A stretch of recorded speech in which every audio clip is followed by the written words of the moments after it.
Can they hear me? They hear me live out there. Next beat. That ain't the beat I want to do. Those was wood another beats beat. right Another there. beat. Nope. Give me another beat. Give me another beat. Nope. That's not it. That's the beat. Turn it up. Oh, word. Turn it up. I gotta hear it a little louder. Can you make it louder than my headphones? Turn me up in my headphones.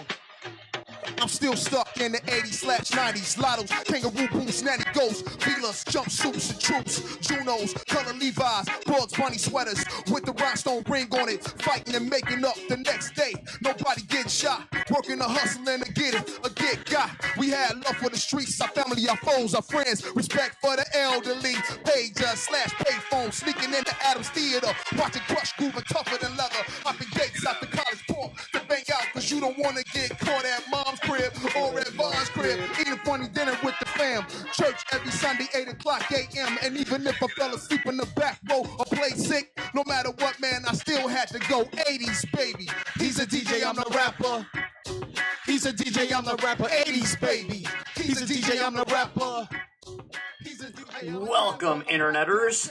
This is the Xcast. I am Josh Houselander, that is. I am the host here at the Xcast. With me, as always, is our producer, Adam Hernandez, the backbone of everything here at the EmpireMedia.com. This is episode number 60 of the Xcast. It's day 4,868 in the great, long-awaited search for the amazing Tim Shovelday. Where are you at, Tim? Where are you at? Adam, how's it going, buddy? It's going good. How are you, man? I'm good. We got a packed show tonight. We got a lot of cool stuff coming out. We got a lot to talk about, a lot to cover. But we had a really good guest coming on in a little bit, too. Alicia Renee, jazz singer out of Minnesota. And it's going to be a lot of fun. I know. I'm excited. I'm excited to talk to her.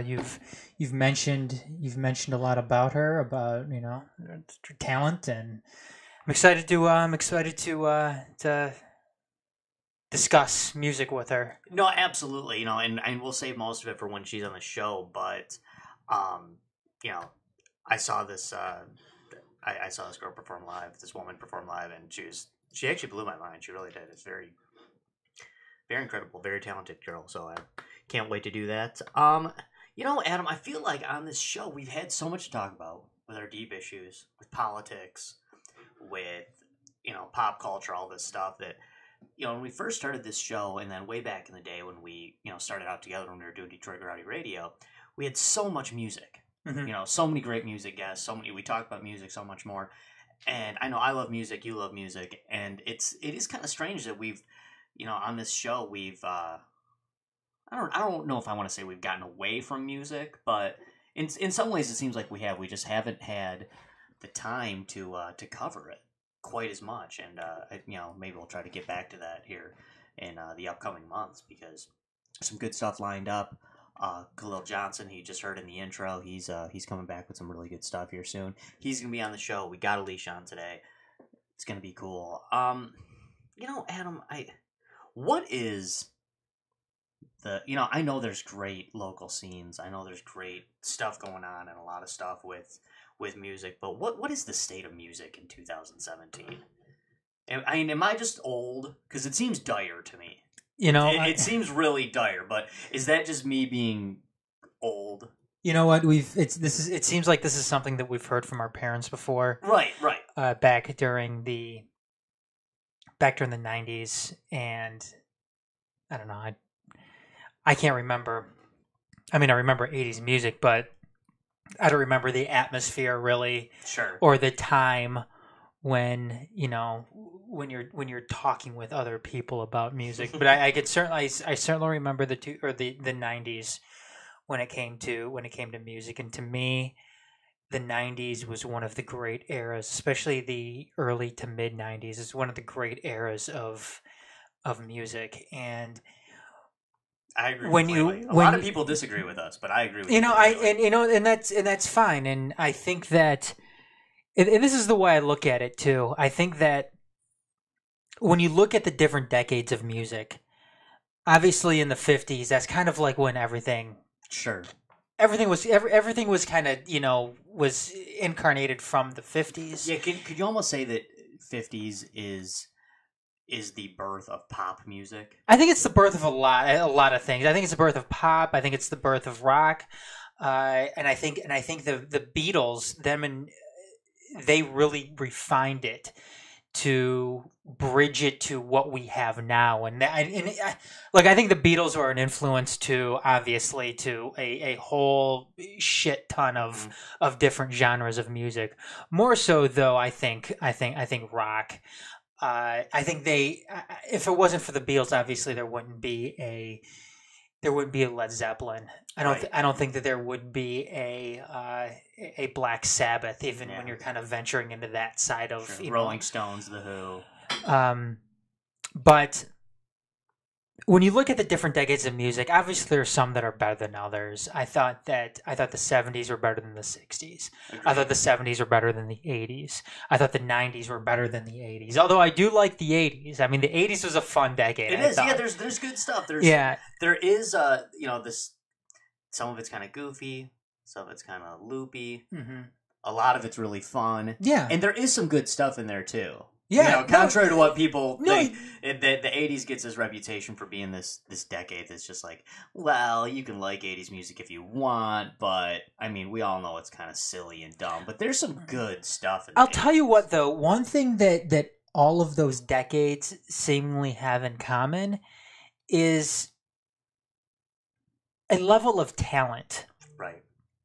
That I think is greatly missing right now. And I don't know where to cast that blame, because if you look at a lot of different singers nowadays, and that's basically what we have. Sure. We have a bunch of overproduced eye candy. Mm-hmm. That's what we have. I mean, it's more so what we're dealing with now is more so based on look than anything else. It's based on look, no talent, and you're basically buying songs from songwriters. That's what we have here. Sure. And unfortunately, that has led to an era right now of music that is just, to me, it's not really music anymore. It's just overproduced garbage. And I hate to say that, but I mean, I think that's where we're at right now. It's overproduced garbage. I love you using the word overproduced, because I think it's probably the quintessential word to use to describe music nowadays, because I really don't think music now, and hey, if there's a new song on the radio right now that you like, hey, that's cool, nothing wrong with that, there's going to be stuff you like, but I just feel like it's no longer an art form. The new music that's coming out, it's not art. It's overproduced. It's a business. That's fine. But I feel like there is still that good music out there. I mean, here in Detroit, where we're out of, there's such a great music scene. Mm-hmm. If you look for it, and you don't even have to look that hard. No, it's Detroit Rock City, man. Yeah, I mean, it's great, and I know that other cities are like that as well, if you look for it. So there are these people out there who are really practicing their art and, honing their trade and really putting out some great music. But I just feel like, God, you shouldn't have to look that hard for it. You shouldn't have to weed through all this overproduced nonsense just to get to something that's decent. No, you shouldn't. And I was a part of the hardcore metal scene in Detroit at one point. Mm-hmm. And I mean I could attest to it. I thought that Detroit had a lot of great different scenes, and I haven't been divulged into it as much as I would like to. Mm-hmm. But nor was I. I think that's where, if you want to go and if you want to find talented individuals who are really, really perfecting their art form, then I think you really have to go, more towards an independent scene, more towards an underground scene. And I mean, it's unfortunate. I think that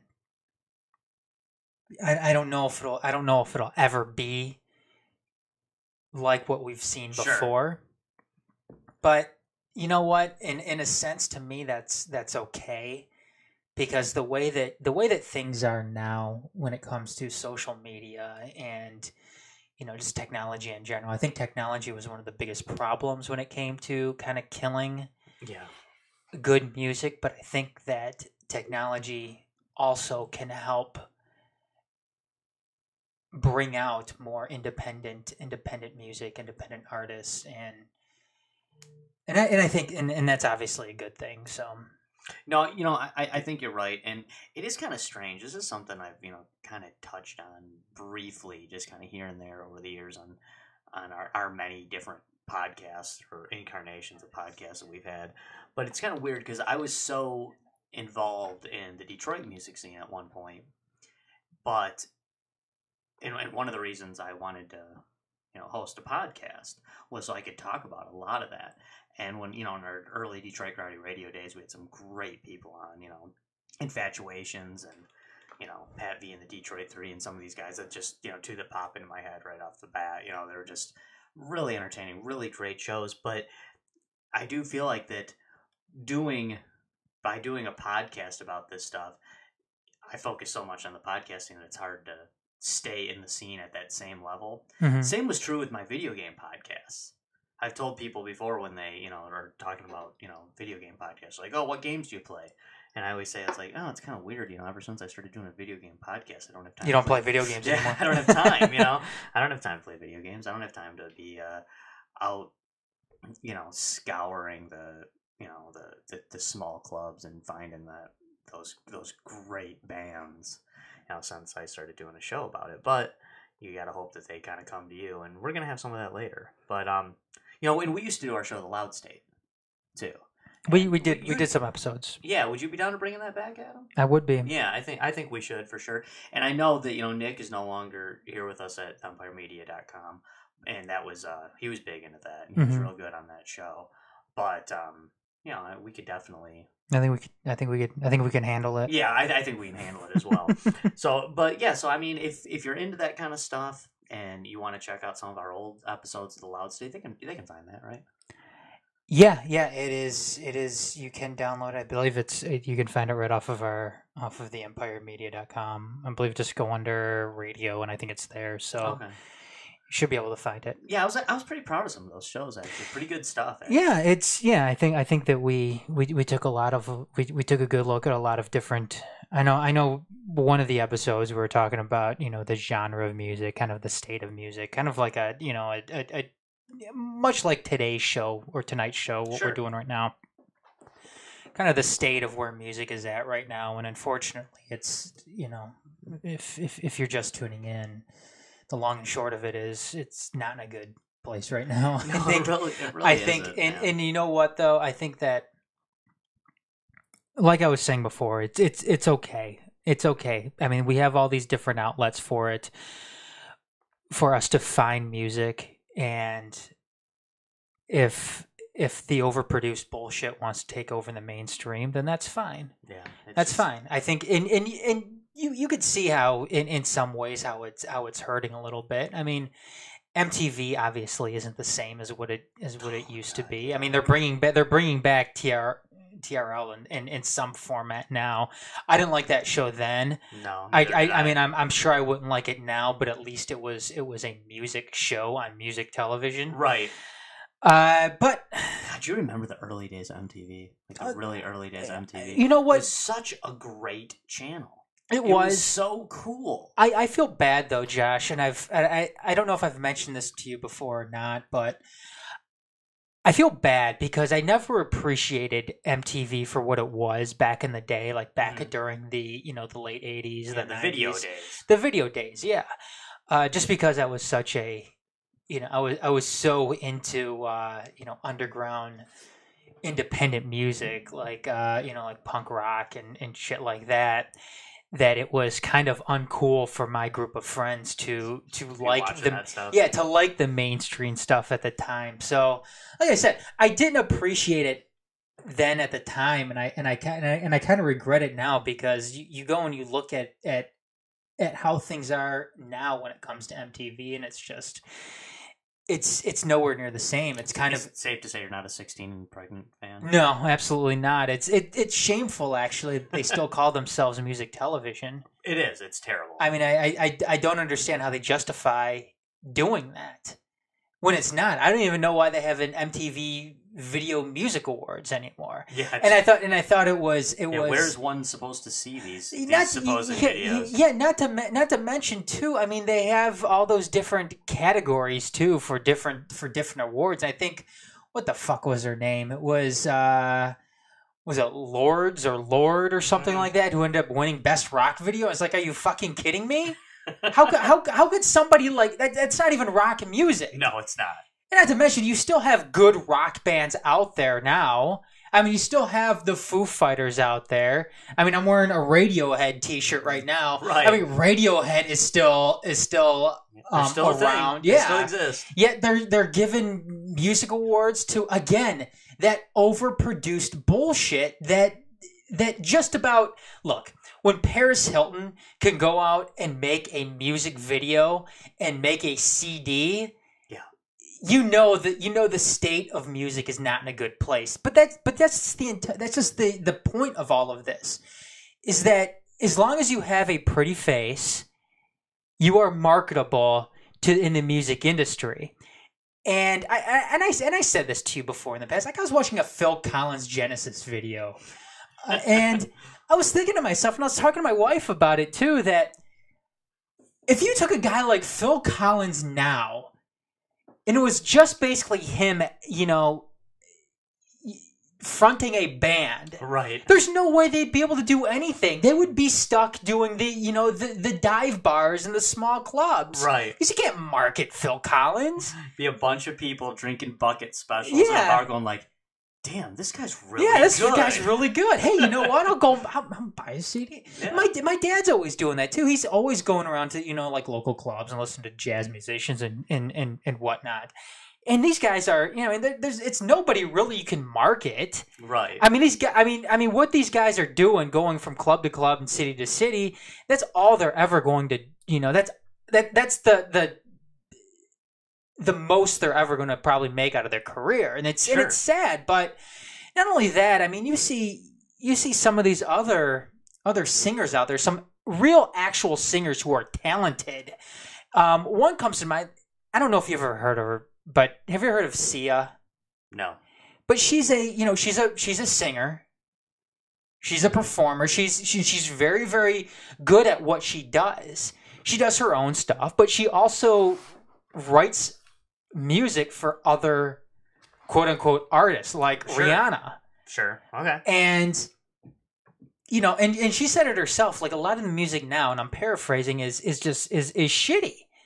But she makes that shitty music because she gets paid for it. Sure. For these different artists. So she can fund her own art. Exactly. That maybe somebody else do, maybe not. Yeah, and I've always said it. I'm not a Lady Gaga fan by any stretch of the imagination, but I can respect what Lady Gaga what she does, because she doesn't conform really to that type of overproduced bullshit that we have out right now. I agree with that. And in many sense, Lady Gaga has kind of been shunned by the mainstream bullshit that kind of propped up people like Rihanna and Katy Perry and Taylor Swift and all that garbage out there right now that has unfortunately kind of polluted the musical airwaves that are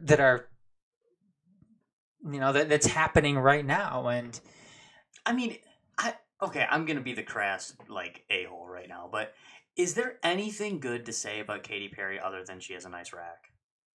I mean, she's an awful singer. I mean, really, she's an awful singer. I have never heard anyone verbalize a compliment about Katy Perry other than, no, she's got a nice rack. I really do feel like that's about her ceiling. That is her ceiling as a performer. She's hot. Totally yeah, but hot. I mean, she's that's definitely hot. But again, that's what it is. It's looks, right? I mean, you go listen. Oh my god, I remember I was doing some student teaching one time, and this was and it was in Walled Lake, And Did you call some kid an asshole because they like Katy Perry? no, but they had this Rihanna song on, like in the middle of class, because it was an art class, and I let them play music. You're the cool teacher. Well, yeah, I mean, whatever. They're doing their project, so I mean, I didn't like dead silence in there, so Sure. I was letting them listen to music, and this one girl put on this Rihanna song, and I was like, "What is this?" It's like, "Oh, it's the new Rihanna. It's the new Rihanna single." I'm like, You're like, I said you could play music. I was like, this is awful. This is horrible. Are you kidding me? And I mean, I let them continue playing it, but it was bad. It was really, really bad, and I don't understand how anybody can get into that. It just, and don't get me wrong. I mean, I like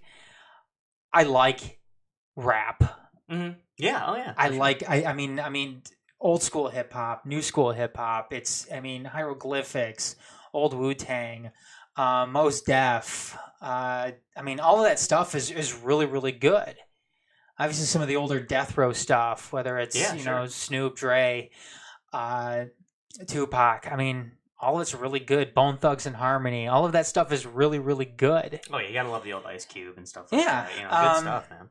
NWA, obviously. I mean, that's really, really good. But again, I mean, it's a lot of stuff has changed. Because this is how do you find that certain?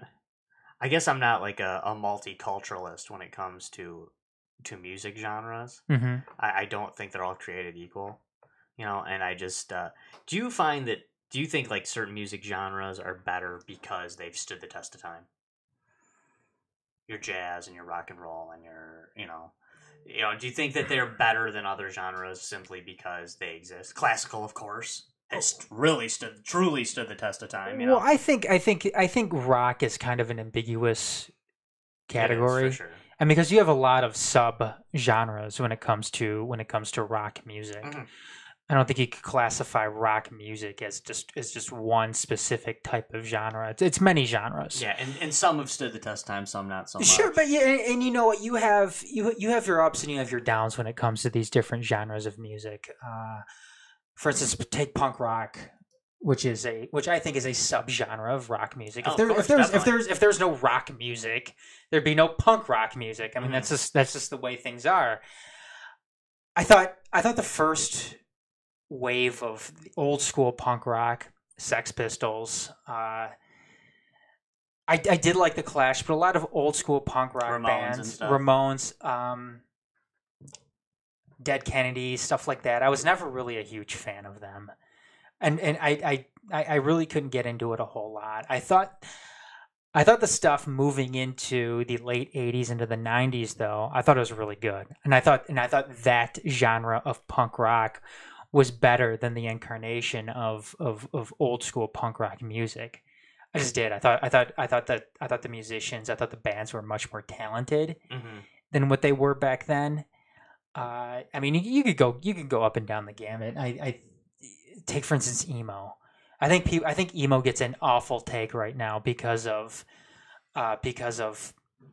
awful music. No, it's not. It's not what we have right now. Stuff. The modern stuff is bad, but if you go and you listen to old Sunny Day Real Estate, or if you go and listen to bands like Mineral or old Jimmy Eat World, it's really, really good. Yeah. Talented bands in there. Unfortunately, you have a lot of garbage now that is kind of, giving it a bad name. But you have, like I said, you have your ups and downs. Sure. Do you know what I think is kind of strange or kind of curious is obviously we've never had any shortage of musicians dying. There's always been musicians dying every year, and it's sad, but they definitely have. But I kind of feel like, and again, maybe I'm not ruling out the idea that maybe it's just me getting older. But, I feel like with guys like Tom Petty and Walter Becker and Steely Dan dying recently, I really feel like the true music is kind of dying with these guys. And I never felt that way. Although it was tragic, I never thought, when Kurt Cobain died, I didn't think, well, music's going with him. That's just not what I thought. But with some of these guys that are just, especially when they're actually dying of natural causes, not of your typical rock star death. These aren't suicides or or drug overdoses. But I really like Tom Petty and Walter Becker. Those two really hit me hard. Where I just kind of felt like, God, this is kind of like the end of, as these guys die off. I feel like true music's dying with them. At least true music being exposed on the top levels. Of pop culture. I don't think you ever see guys like that ever again. No, never going to see a Tom Petty. I mean, when Billy Joel, when his time comes, hopefully not anytime soon, or a guy like even a guy like Elton John, sure, Bruce Springsteen. You could go up and down. I mean, we Chris Cornell. He died not too long ago. Another guy, Chester Bennington, who took a spot in Stone Temple Pilots, or not. He was friends with Chris Cornell. Mm-hmm. He took Scott Weiland's place in Stone Temple Pilots. But even a guy like Scott Weiland, I don't think we're gonna ever see guys like this in the mainstream ever again, and it's unfortunate. No, but I think you're right though. I think a lot of that is dying out with these guys, and it's sad. Well, and the thing is with Bennington and Chris Cornell and Scott Weiland, tragic, terribly tragic deaths. But these kind of were like your traditional rock star deaths in the vein of Kurt Cobain and Jim Morrison and Janis Joplin. These and Jimi Hendrix. These are your classic rock star deaths. Tragic and sad and depressed. But hey, we got a call coming in. Hi, is this Alicia? It sure as heck fire is. How you doing, Alicia? We're just talking about great music, and then you called. How curious. Oh my gosh, what crazy timing. I felt it. I felt it in the air. You just felt like just calling up a random number because it just felt right. Yeah. I mean, doesn't everybody do that? Yeah, absolutely, all the time. Yeah. Yeah, it's how most of my restraining orders got started. Oh God, this took a turn. I'll see myself out. Thank you. No, we are on the line right now with, as prefaced earlier in the show, we're on the line with Alicia Renee, jazz phenom, and this is something we've been really trying to set up for a while. We both had scheduling difficulties trying to get this show happening, so I'm really happy to have Alicia on. We mentioned you are from Minnesota. Alicia, where are you out of exactly in Minnesota? I am in St. Paul. I'm right in the capital city. Very cool. Very cool. How long you been performing out in that area? Or when did your career get started? Well, that's just a mighty fine question there, Josh. I really started singing jazz. I was singing honestly, my career started in 6th grade, I would say. And it became a thing where I just wanted to get out of class. They had an audition in our school to be to sing a solo. They're like, hey, if you'll come sing a solo, you get out of class for a while. I was like, yeah, I'm going to do that. So I got out of class and I sing in this audition, and the teacher runs out to me after school. I'm catching my bus, and she's like, you have to do the solo. And I'm like, shit, now I have work to do. So, but then I did it, and I realized how much I loved being on stage, and I loved making noise, and I just started doing whatever I could. And I had a close connection. My dad actually was a musician, so he was the right kind of hippie to push me in the direction of also becoming a musician. And I just really got into what he was into, which was jazz. And I just found different kinds of jazz that I liked, and sometimes they were, Judy Garland was a huge one for me. I even did tribute shows for her. I just got really, really into different styles of music. I was in a bunch of musicals, operas. I don't know. I just never stopped kind of absorbing all different kinds of music, and now I'm here. Now I make music in St. Paul all the time. Very cool. I'm glad that you mentioned you answered a question that was in the back of my head in your last statements, because you said that you started this in 6th grade. Because I was looking at your promo, some of your promo page that your people sent out, and it said that you had close to 20 years experience. And then I met you in person, and I'm seeing your YouTube videos, and I'm like, she's not old enough to have 20 years experience. No, I really consider my first paid gig, because that's what people always told me. I was like, what makes a professional? What's the difference?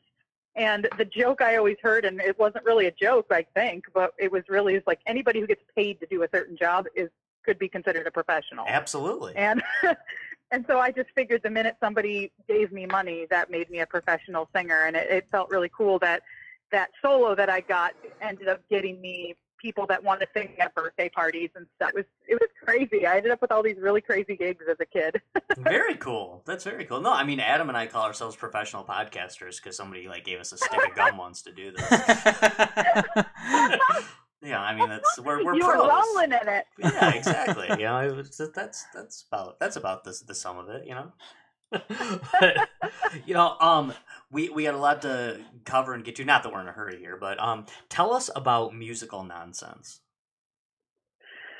Oh, Musical Nonsense it's a bunch of crazy dreams that I've always had, which is just making music in any way that makes sense to myself. And I was like, I just want to do something that I feel like I'm really expressing myself, not trying to sound like anybody else. I'm just doing my own thing.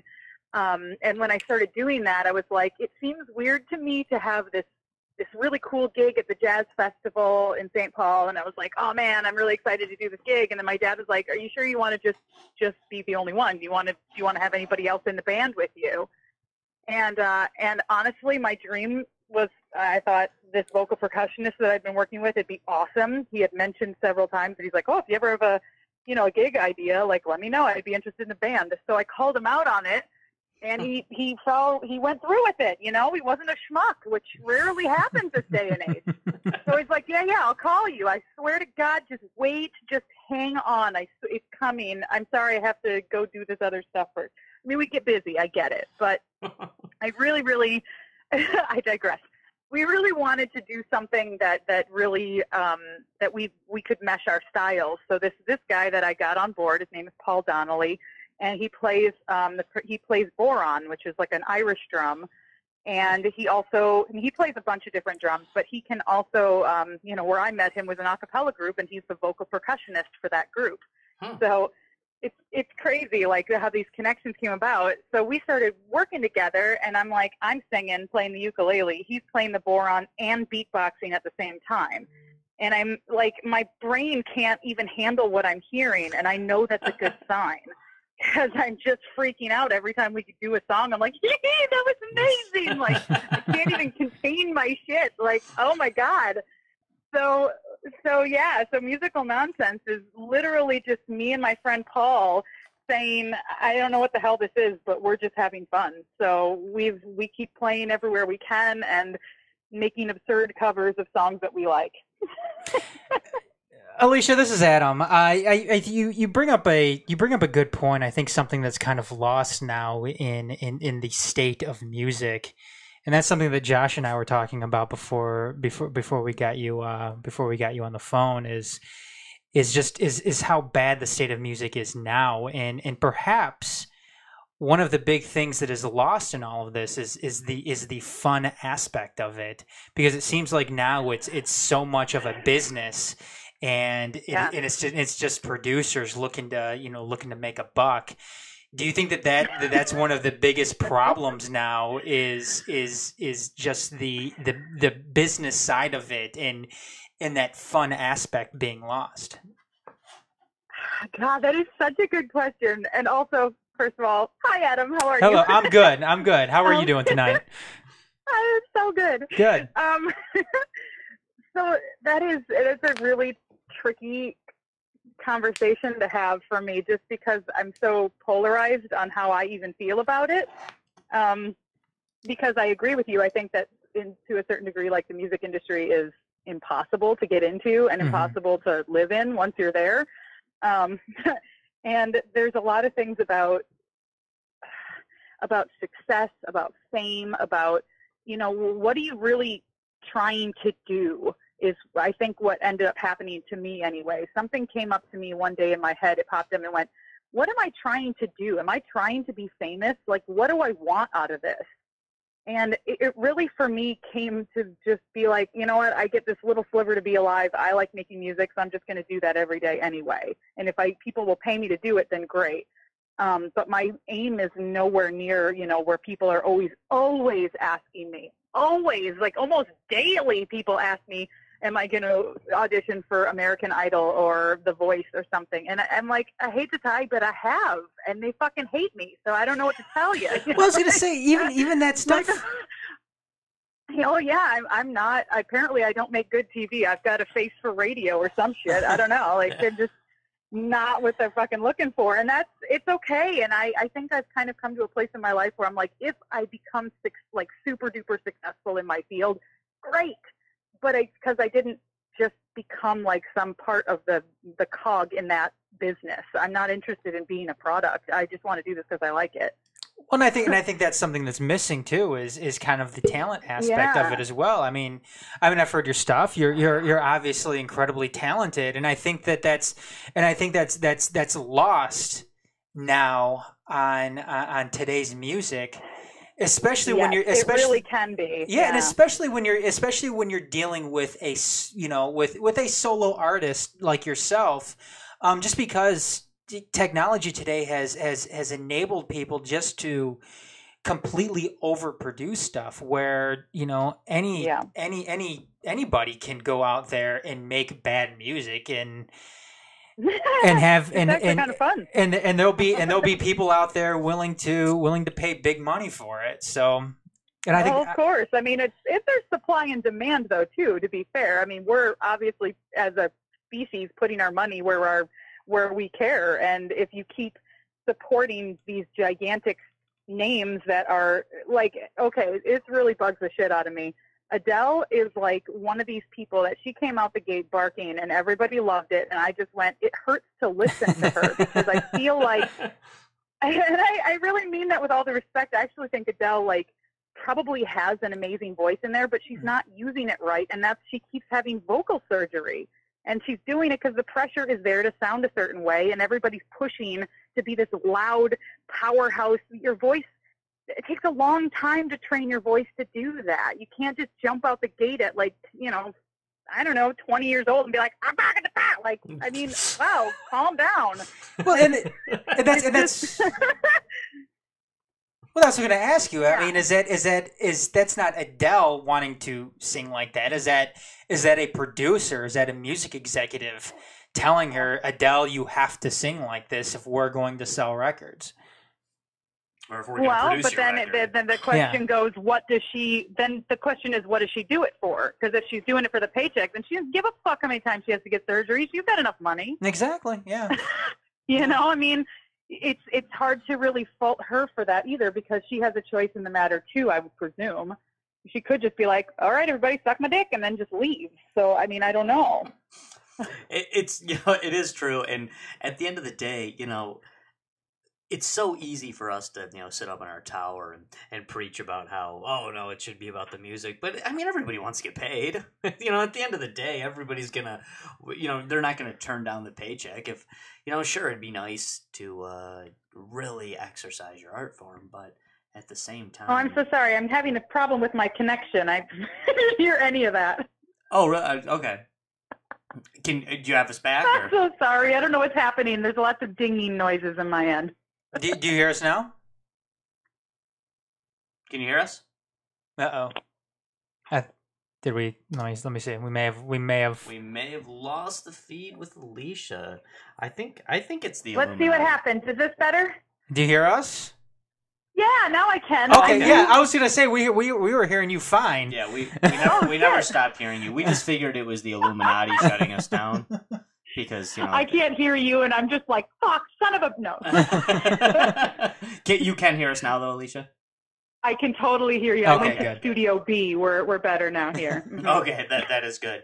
Adam, I'm just pretty sure it was the Illuminati shutting us down because they're running the music industry, and they're watching Don't us. get me started on the food industry. Jesus. Yeah, they're yeah, uh-huh. They're watching us really close over here, and they like to shut us down at weird time. Yeah, they should be scared of us. Yeah.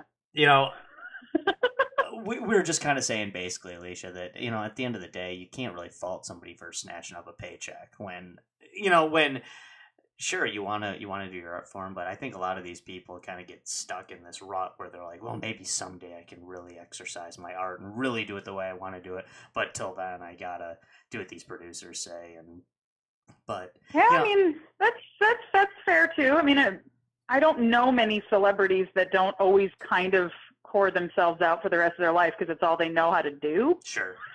Like once you get into it, you're like, well, what's one more? I mean, it's like eating cookies in a way. You're just like, I mean, I can have a cookie, it's fine. And then there's more sitting there. So you're like, well, what's one more? It's not going to hurt anything. Next thing you know, you're just waddling around like, what happened to me?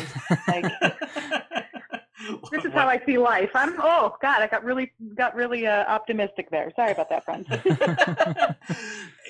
Alicia, you were talking about, American Idol and The Voice and you not being chosen for some of these things, which I'm very surprised by actually. But I guess I know that your style of singing and that your genre that you're kind of focused on, I know that isn't what, I don't want to say there isn't a following for it, because there's a big following for it, but it's not exactly what pop culture is pushing right now. So it's run by old people, so they don't really get the fame-dangled video game thing yet, even though it's a huge industry. But one thing I will say, if you don't mind me saying on air, the idea that you have a face for radio, not true, not true. I mean, that's not true at all. I mean, I'm looking at, I'm in a room with some people who have a face for radio. with you are too kind. With me and Adam, so that I can't possibly imagine that would be what's holding you back, but. Well, it held me back for a while. I mean, I think I held myself back for a long time because I didn't look the way that I do now until almost, I don't know, 2.5 years ago. Before that, I was very much obese, and I let that hold me back in so many ways. I was just like, I can't do anything because I'm too fat and nobody will think I'm pretty, and just stupid, in my head. And then when I lost weight and I was like, oh, who gives a shit? I'm just going to do whatever I like to do because I like feeling better, and that's enough to fuel me to do more stuff. So, but it feels good to be pretty now. So thank you. You're very welcome. It's very true. So, you didn't used to have the figure you have now? I know, not so much. And now I'm like, oh my God, I want to wear every slutty thing for Halloween. This is great. I don't know what happened to me. Well, I hope you enjoy this Halloween coming up as a cat or as a Power Girl. Oh, no. I'm going as a sexy version of Pauly Shore from Biodome. Yikes. The no hair and everything. Wasn't Pauly Shore bald? I don't even, was Pauly Shore bald? No. He had short curly red hair in that movie. Oh yeah, the stringy hair. Okay. Wow, Pauly Shore. Well, I mean, I know you're a bit of a throwback with your jazz music, but I wasn't expecting you to be a throwback, and I wasn't expecting to talk about Pauly Shore tonight. I admit that this is not where I expected this interview to go. I don't have a notebook full of Pauly Shore references in front of me. So, I like to keep you on your toes, really. No, you have. That's my mission. You have my toes are they're sore right now. I've been up on them so much. Oh, so why Pauly Shore? With this interview's tag, we're gonna get back to the music, but why Pauly Shore? Why Pauly Shore? I don't know. It's one of those things where, I mean, everybody's got it, right? Some stupid shit from your childhood that you're like, that is hysterical, and you never grow out of it. And Pauly Shore is that for me. He's always funny to me. And I go back and watch Biodome like religiously, at least once a year I'd watch that film. And I knew that my husband was going to be my husband when I discovered we both owned a copy of it. I was like, that's it. That's the man. That's the one. Well, that's good. That is true love. That is true love. Yeah. I mean, that is finding your soulmate. That's truly finding your soulmate when you realize you share a Pauly Shore addiction. It's true. It's really true. You just nothing can solve arguments like, well, but what would Pauly Shore do? You know. Oof, would you have a bracelet? Like WWPSD? What would Pauly Shore do? I think I need one of those. What is Pauly Shore doing now? That's what to talk about Pauly Shore. Is he still alive? He's still alive, right? Oh yeah. I think he turns 50 this year. Wow. And he's been in movies, like he's been active. Nobody gives a shit about any of the films that he's in whatsoever, but he's still in them. And I think he still does like stand-up or appearances in general, because like he's got tour dates and stuff. So he does some. I should probably attend one, but somebody should come to Minneapolis. Sure. Somebody should definitely attend one of these things for the sake of Pauly Shore. Oh my God! If somebody, there's in the back of my head.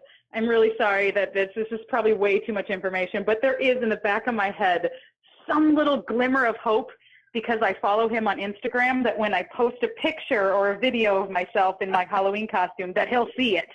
Like, just 1 minute knowing that this guy saw me back in return. Ha! That'd be amazing. It could happen. I don't think this is. I mean, it's a lofty goal for certain, but I don't think that this is out of the realm. It's not like one of these goals like, oh, I won't be happy till I win the Mega Millions, No. Like, my life goals, they can't be something with that low odds already. No way. Okay, no way. That's good. I mean, because I see a lot of potential in what I've seen with you, as an artist. But if one of your top goals is just kind of being noticed by Pauly Shore, I think out of the two of you, I would really like to argue that you are the more talented of the two out of you and Pauly Shore. That just proves the point that talent doesn't necessarily mean success. I mean, you still gotta go out there and whore yourself like crazy, and then when you do, you get in a Pauly Shore situation where people are like, "You suck!" Like, what are you talking about? He's made more on his movies than I've ever made on anything. So who's the more successal one? Okay, I'm sorry. I leave for a second, then I come back, and you guys are talking about Pauly Shore. How did you get for leaving? Did things derail or something? Yeah. This happens from time to time on this show, Alicia, where Adam has to go fix some like smart person problem. He has to go fix something technical, and he leaves me alone on the show, and he comes back and he's like, "What did you do? What did you do, Josh? What are you talking about?" It's like I leave for 45 seconds, and you're talking about Pauly Shore. Hey, Biodome was a fun movie. Welcome to the party. This is what we were talking about. Biodome, I think, is one of his top. For me, is like I think it might be number one for me of Pauly Shore movies. Like it never gets old, and it's so funny because as a kid I liked it because I was like, haha, they're being zany dickheads about the environment. That's hysterical. And then as an adult, I'm like, those poor fucking scientists. Oh my God. It's so great. If someone asked me what is Pauly Shore's best movie, I would definitely say Biodome, but I'm struggling to think of a second Pauly Shore movie. What? How about Son-in-Law? Oh, I remember Son-in-Law. Okay, yeah, Son-in-Law. All right, Son-in-Law was pretty funny too. He did the voice of Max, Goofy's son, in a Goofy movie too. Did he? That's right. He did the Leaning Tower. The Leaning Tower of Cheese. Oh, jeez. He was also great in Encino Man. There was another really good one. Nobody's ever seen it. That was Brendan Fraser's in that too, isn't he? I think Brendan Fraser was Encino Man. He's the Encino Man. Okay.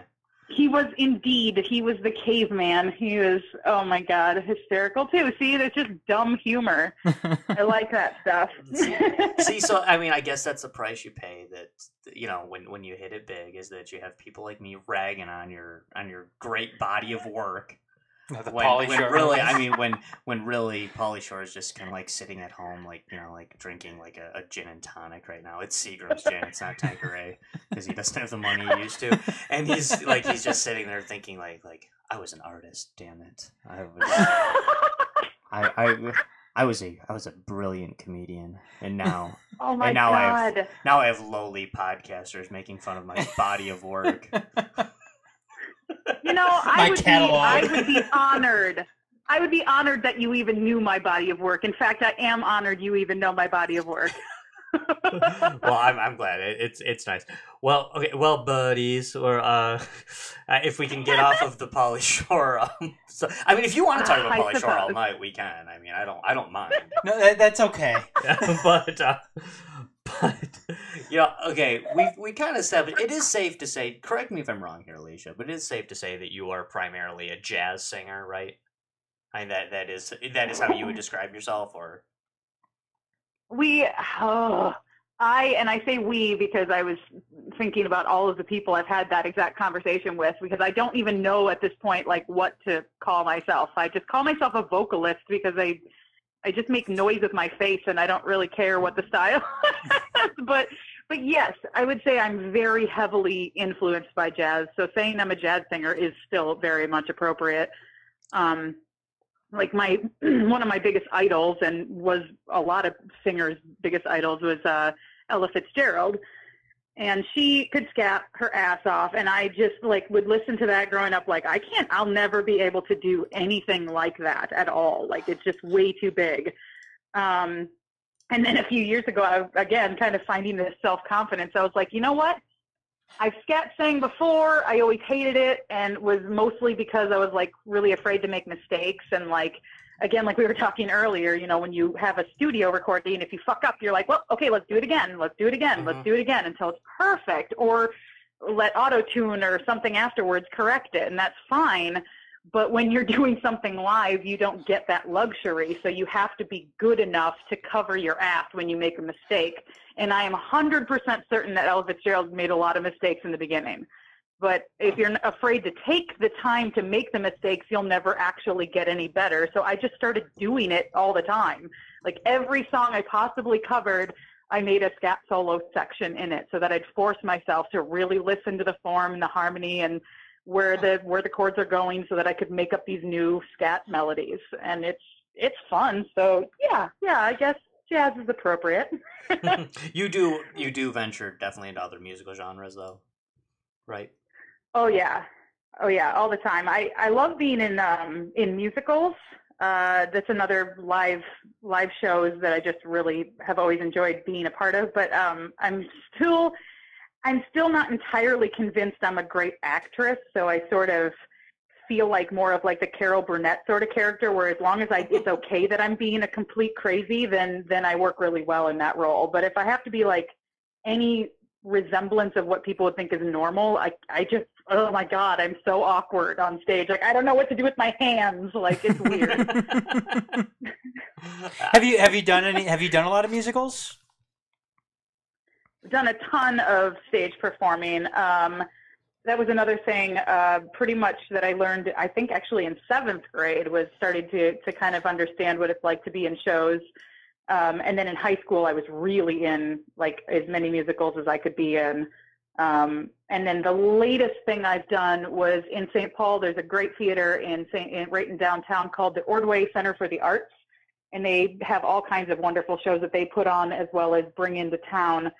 And so I got to be a part of their cast a couple of years ago of Pirates of Penzance, and it was absurd and hysterical. So I don't know if either one of you is familiar with Gilbert and Sullivan, but they were lunatics as well, so I appreciate them. I mean that's awesome that you've divulged yourself into in these different platforms of music. And I have to know, I mean, what is more difficult? Is it standing up on stage, playing an instrument, singing, and remembering words to your songs and remembering the notes to your songs, or is it sitting up there on stage, acting, and then singing at the same time? What is a bigger challenge for you? Did we lose her again? I think we might have. Did we lose you, Alicia? Oh, am I getting you again? Oh, yeah. Damn it. Do you hear I'm us? so sorry. My phone is old as shit. It probably just hates me right now. Did you hear my question though? Probably not. I heard nothing. Okay. I am the worst. I will say it again. What do you think is more difficult as a performer? Is it standing up on stage, playing an instrument, trying to recall the the notes and the words to your own songs, or is it standing up on stage, trying to remember lines and sing them and act at the same time? What is more of a challenge for yourself? For me, it's really never been a huge issue as far as like stage fright or anything like that. Like I never really understood why people were so afraid to do like public speaking. Mm-hmm. For some reason, like you put me up on stage and I was like, yes, this is where I belong. My people are here. And I love that. But what's funny about that is that it's kind of a double-edged sword because I love that shit. But then I also, once I get off stage, I'm like, leave me alone. I just want to hide in a hole because I'm more afraid of the judgment that comes after a show. Even if it's good, I'm like, oh my God, if it's too good, they're going to be like, you better be that good every time.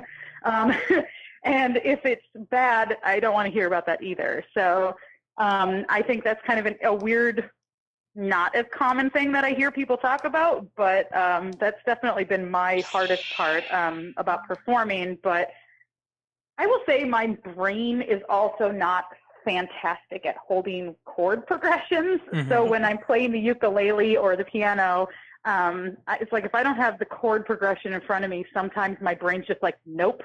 Not helping you with that. I was like, we've played it like 8,000 times. Can you please? It's like, it should be muscle memory at this point. My brain's like, when you need it the most, I'm leaving. Goodbye.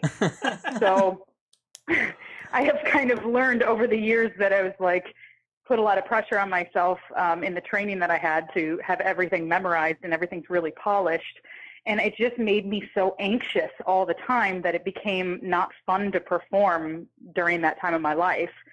And then I just kind of slowly emerged from that mindset to kind of go, you are going to make mistakes. Every single time you do something live, you're going to do something wrong or something's going to go wrong in general. Like even this phone conversation is live and twice already now or 3 times I haven't been able to hear anything you were saying. So, shit happens and it's how you deal with it afterwards that I think matters more.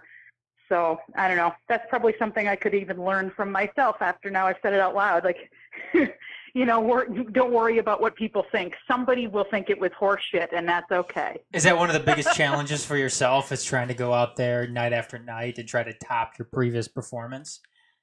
Yeah, or at least be just as, I just want to be to my standard.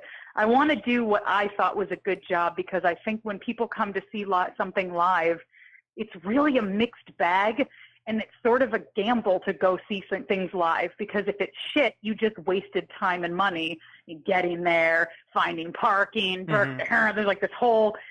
There's this whole process that people are getting kind of tired of doing. I mean, fuck, nobody even wants to leave the house at all anymore. My McDonald's down the street will deliver if I want. So, Is Alicia, is that the true measure of a good musical performer though, is how they perform live? Because again, it seems like a lot of people can go into a studio and make themselves sound good. Is a live performance though like the true measuring stick in terms of in terms of making that judgment on how much talent some, a musician or a vocalist actually has? The way I judge myself, absolutely. Absolutely. I think if you can perform live, then you're the shit, because that's not easy to do. Mm-hmm. And even that being said, the whole phrase of the show must go on, that comes from really depressing origins where shit is going wrong in your life. Like, hey, you just got a phone call that the person you love the most in your life is dead. Well, you got to do the show now, bitch. Get out there. Like, it's, or like somebody did something horrible in the world and we're, like as a whole species, we're like kind of shaken by it. And we're like, well, now what do we do? And then somebody says, well, somebody start making noise, and you're just like, you have to muster up the ability to do it no matter what happens.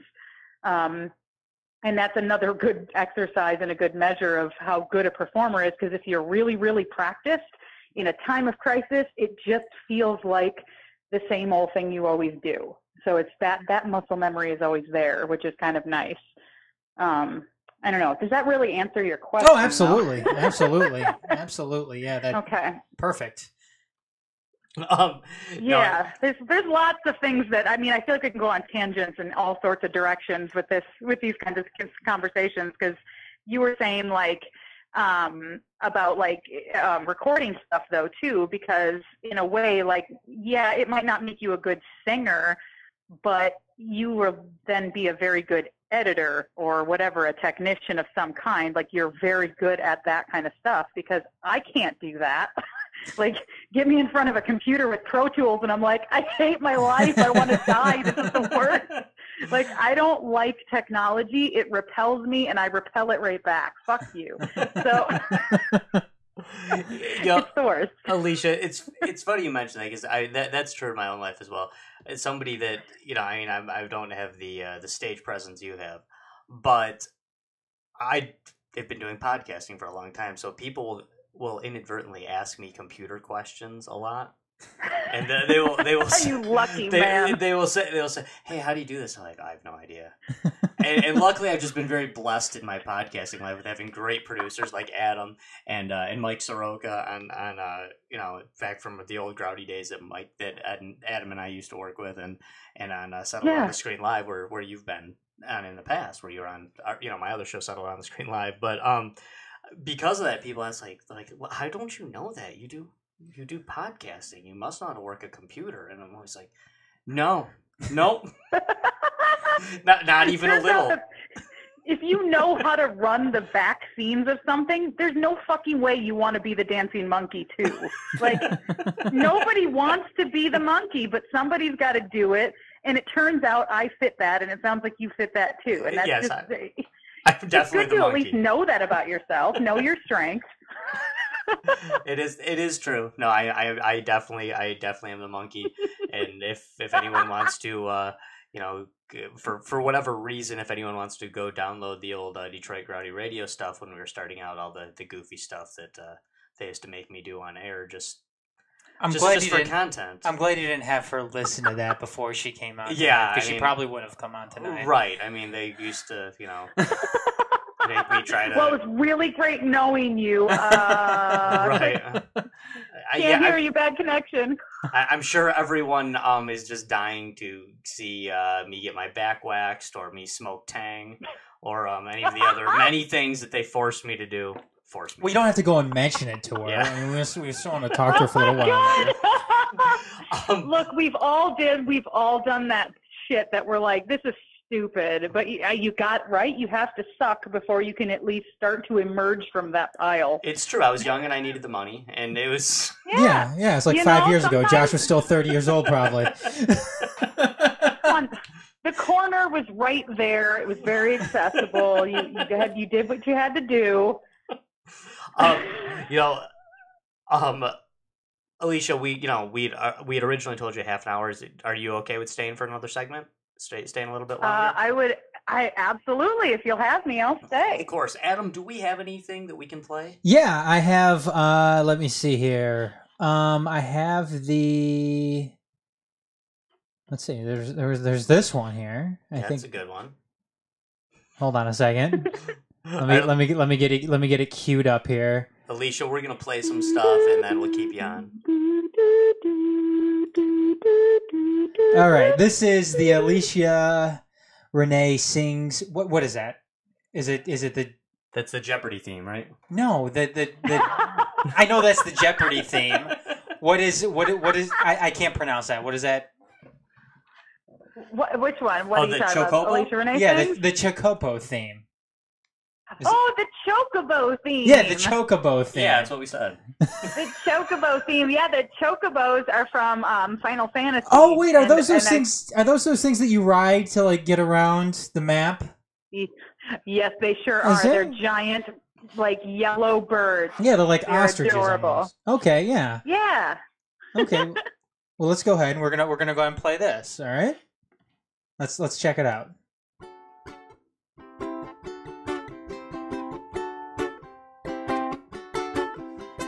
I want to ride my chocobo all day, like a diddle-doo-doo, and do ba-da-doo-doo-day.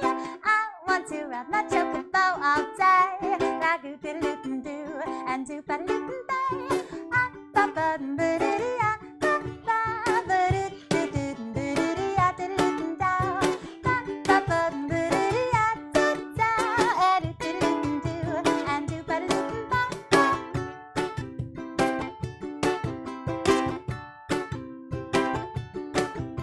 I want to ride my chocobo all day, like a diddle-doo-doo, and do ba-da-doo-doo-day. I want to ride my chocobo all day, diddle-doo-doo, diddle-doo-doo-day.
All right. I love that. I absolutely love that song. That is great. Oh, I'm so glad. Yeah, it was a really fun one, and it ended up being the kind of chords that I could play kind of early on when I was still learning the instrument.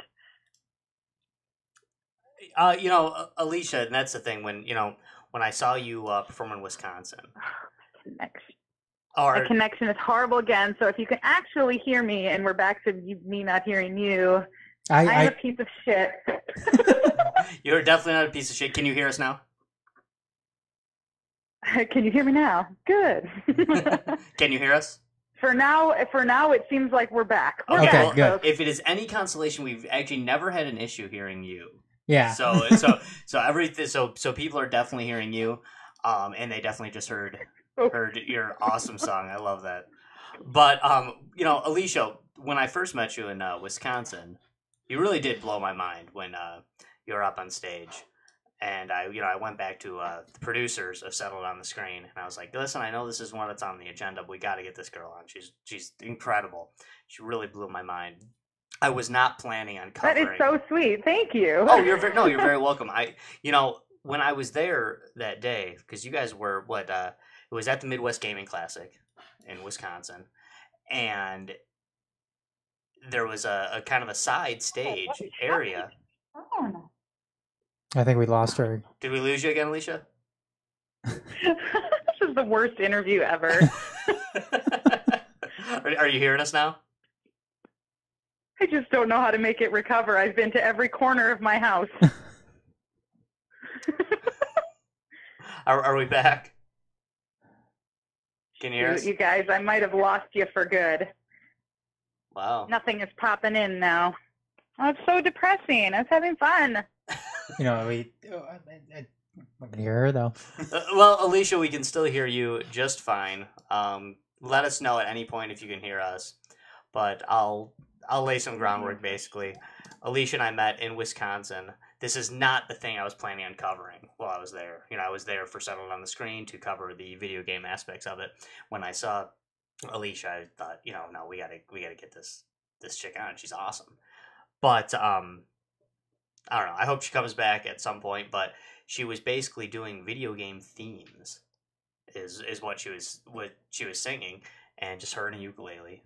Like actual video game themes. Yes, the theme songs from video games that she was then basically singing the MIDI, you know. Oh yeah. Basically of all these like. Oh yay! Already, I hear the sing. I sing the MIDI. I did. Can you hear us? I did sing MIDI. I do. I can hear you. I'm not moving from this spot ever again. Good. Yeah. Just stay right where you're at for the rest of your life. Okay, that sounds good. But okay, Alicia, I don't know what you heard. I was kind of laying the groundwork of when we met in Wisconsin. I was just saying that, you know, basically that is not what I was there to cover. But when, you know, I saw some people and I thought, oh, I'll go see some of these performers. They're probably going to be okay. And most of them were okay. They were good. But then you popped on stage and I was just so impressed.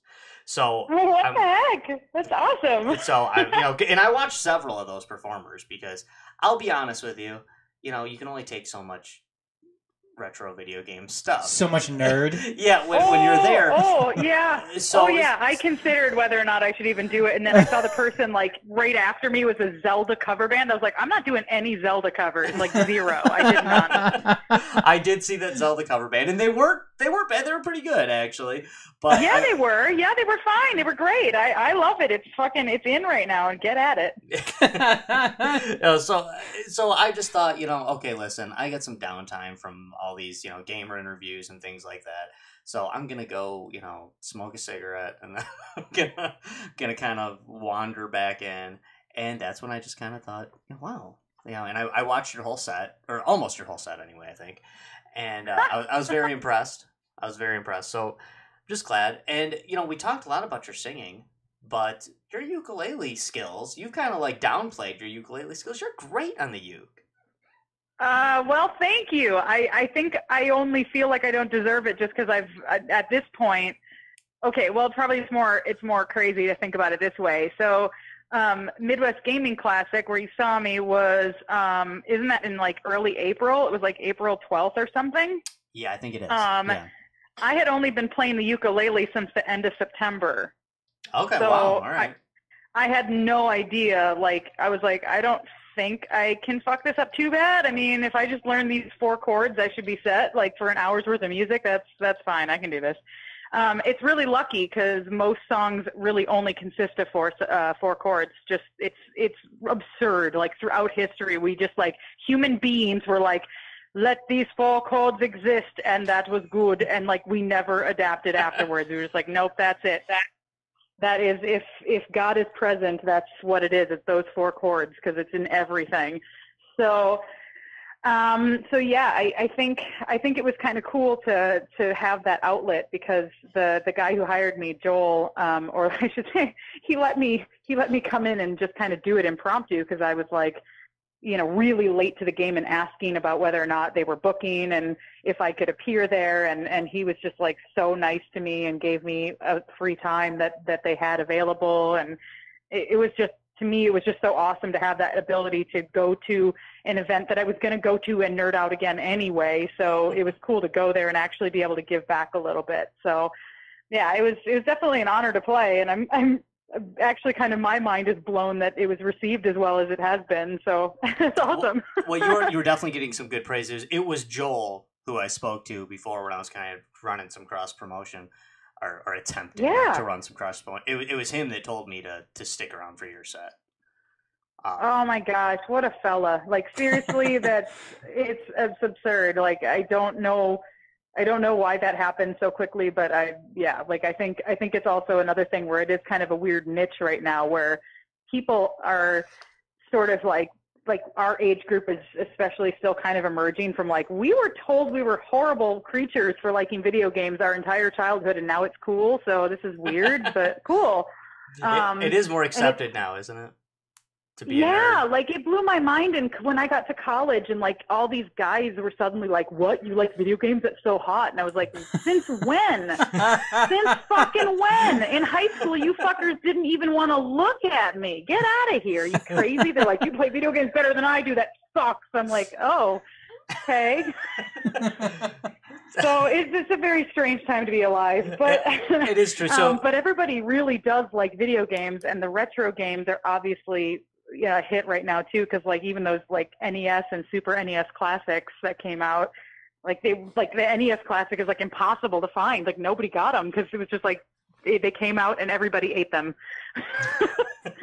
yeah, and those are cool too. You're just for all you gamers out there, just go get yourself a computer emulator, a Raspberry Pi or Orange Pi or something, and you can get all that stuff for a lot cheaper. Enough. Yeah. Yeah. But okay, so we've established. Definitely... Oh, I'm sorry. Go ahead, please continue, Alicia. Oh no, I honestly, it was nothing important whatsoever. I was honestly just gonna say, like, definitely emulators are like, yeah, you can get any game you ever wanted when you were a kid and don't have to rent it anymore, which is great.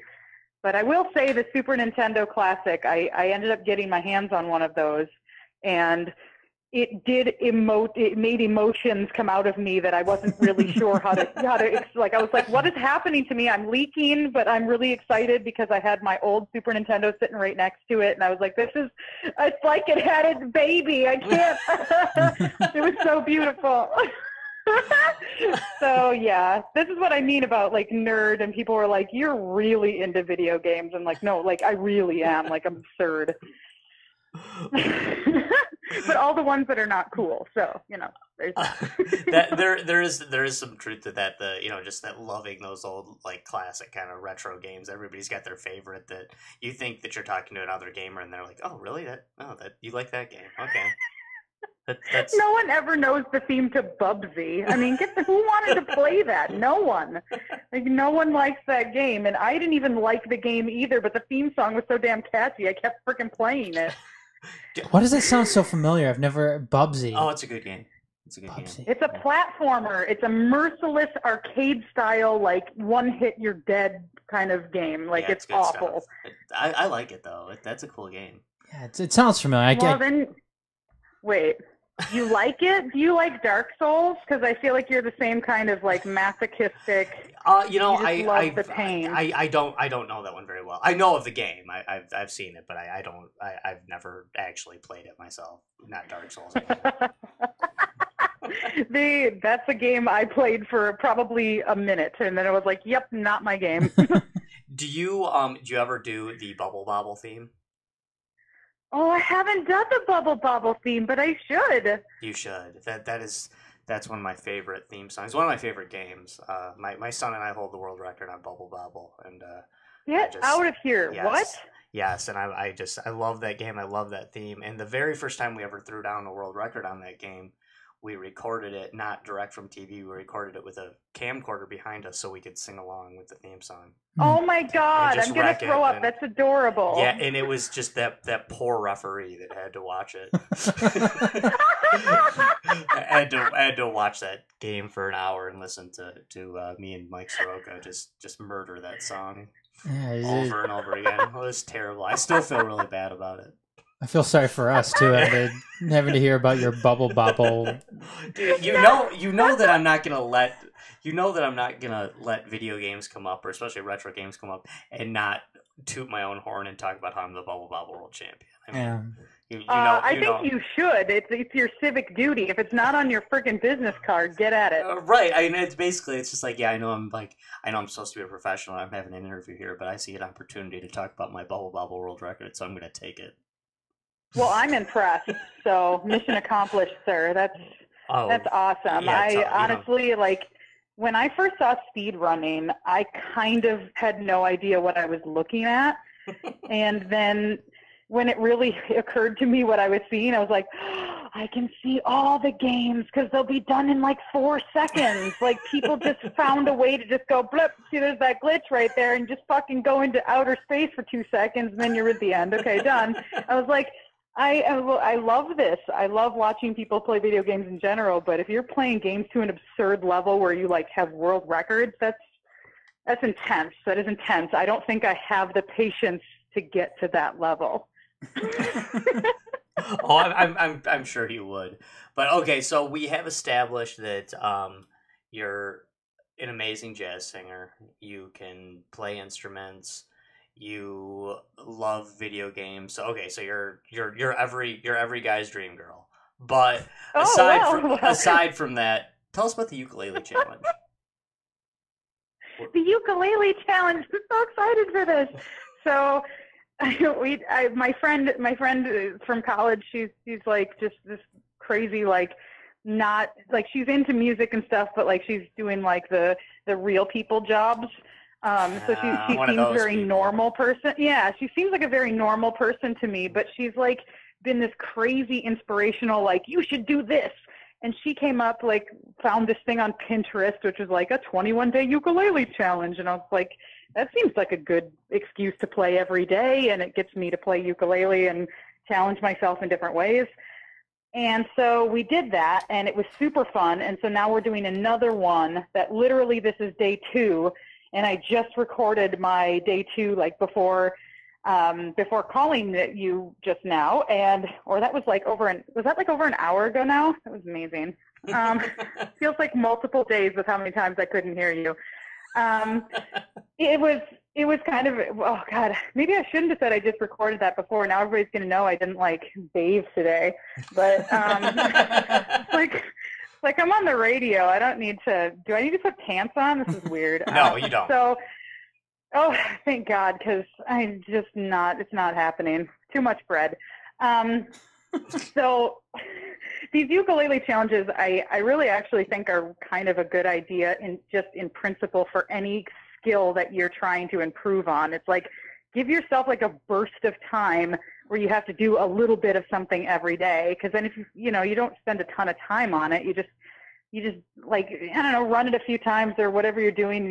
You push something out there. And it's interesting because when I did the ukulele challenge, that's when I had the most, like, people start following me. So clearly that's another thing with social media. Everybody's looking for somebody who posts on a regular basis. So doing bursts of daily updates does seem to help with that as well. So I am singing all of the Disney this month. Oh, that's cool. That is cool. What you had mentioned, we've seen you play the ukulele, we've seen you sing. You just kind of mentioned in passing playing the piano. Is that something you picked up after ukulele, or is that something you were working on before?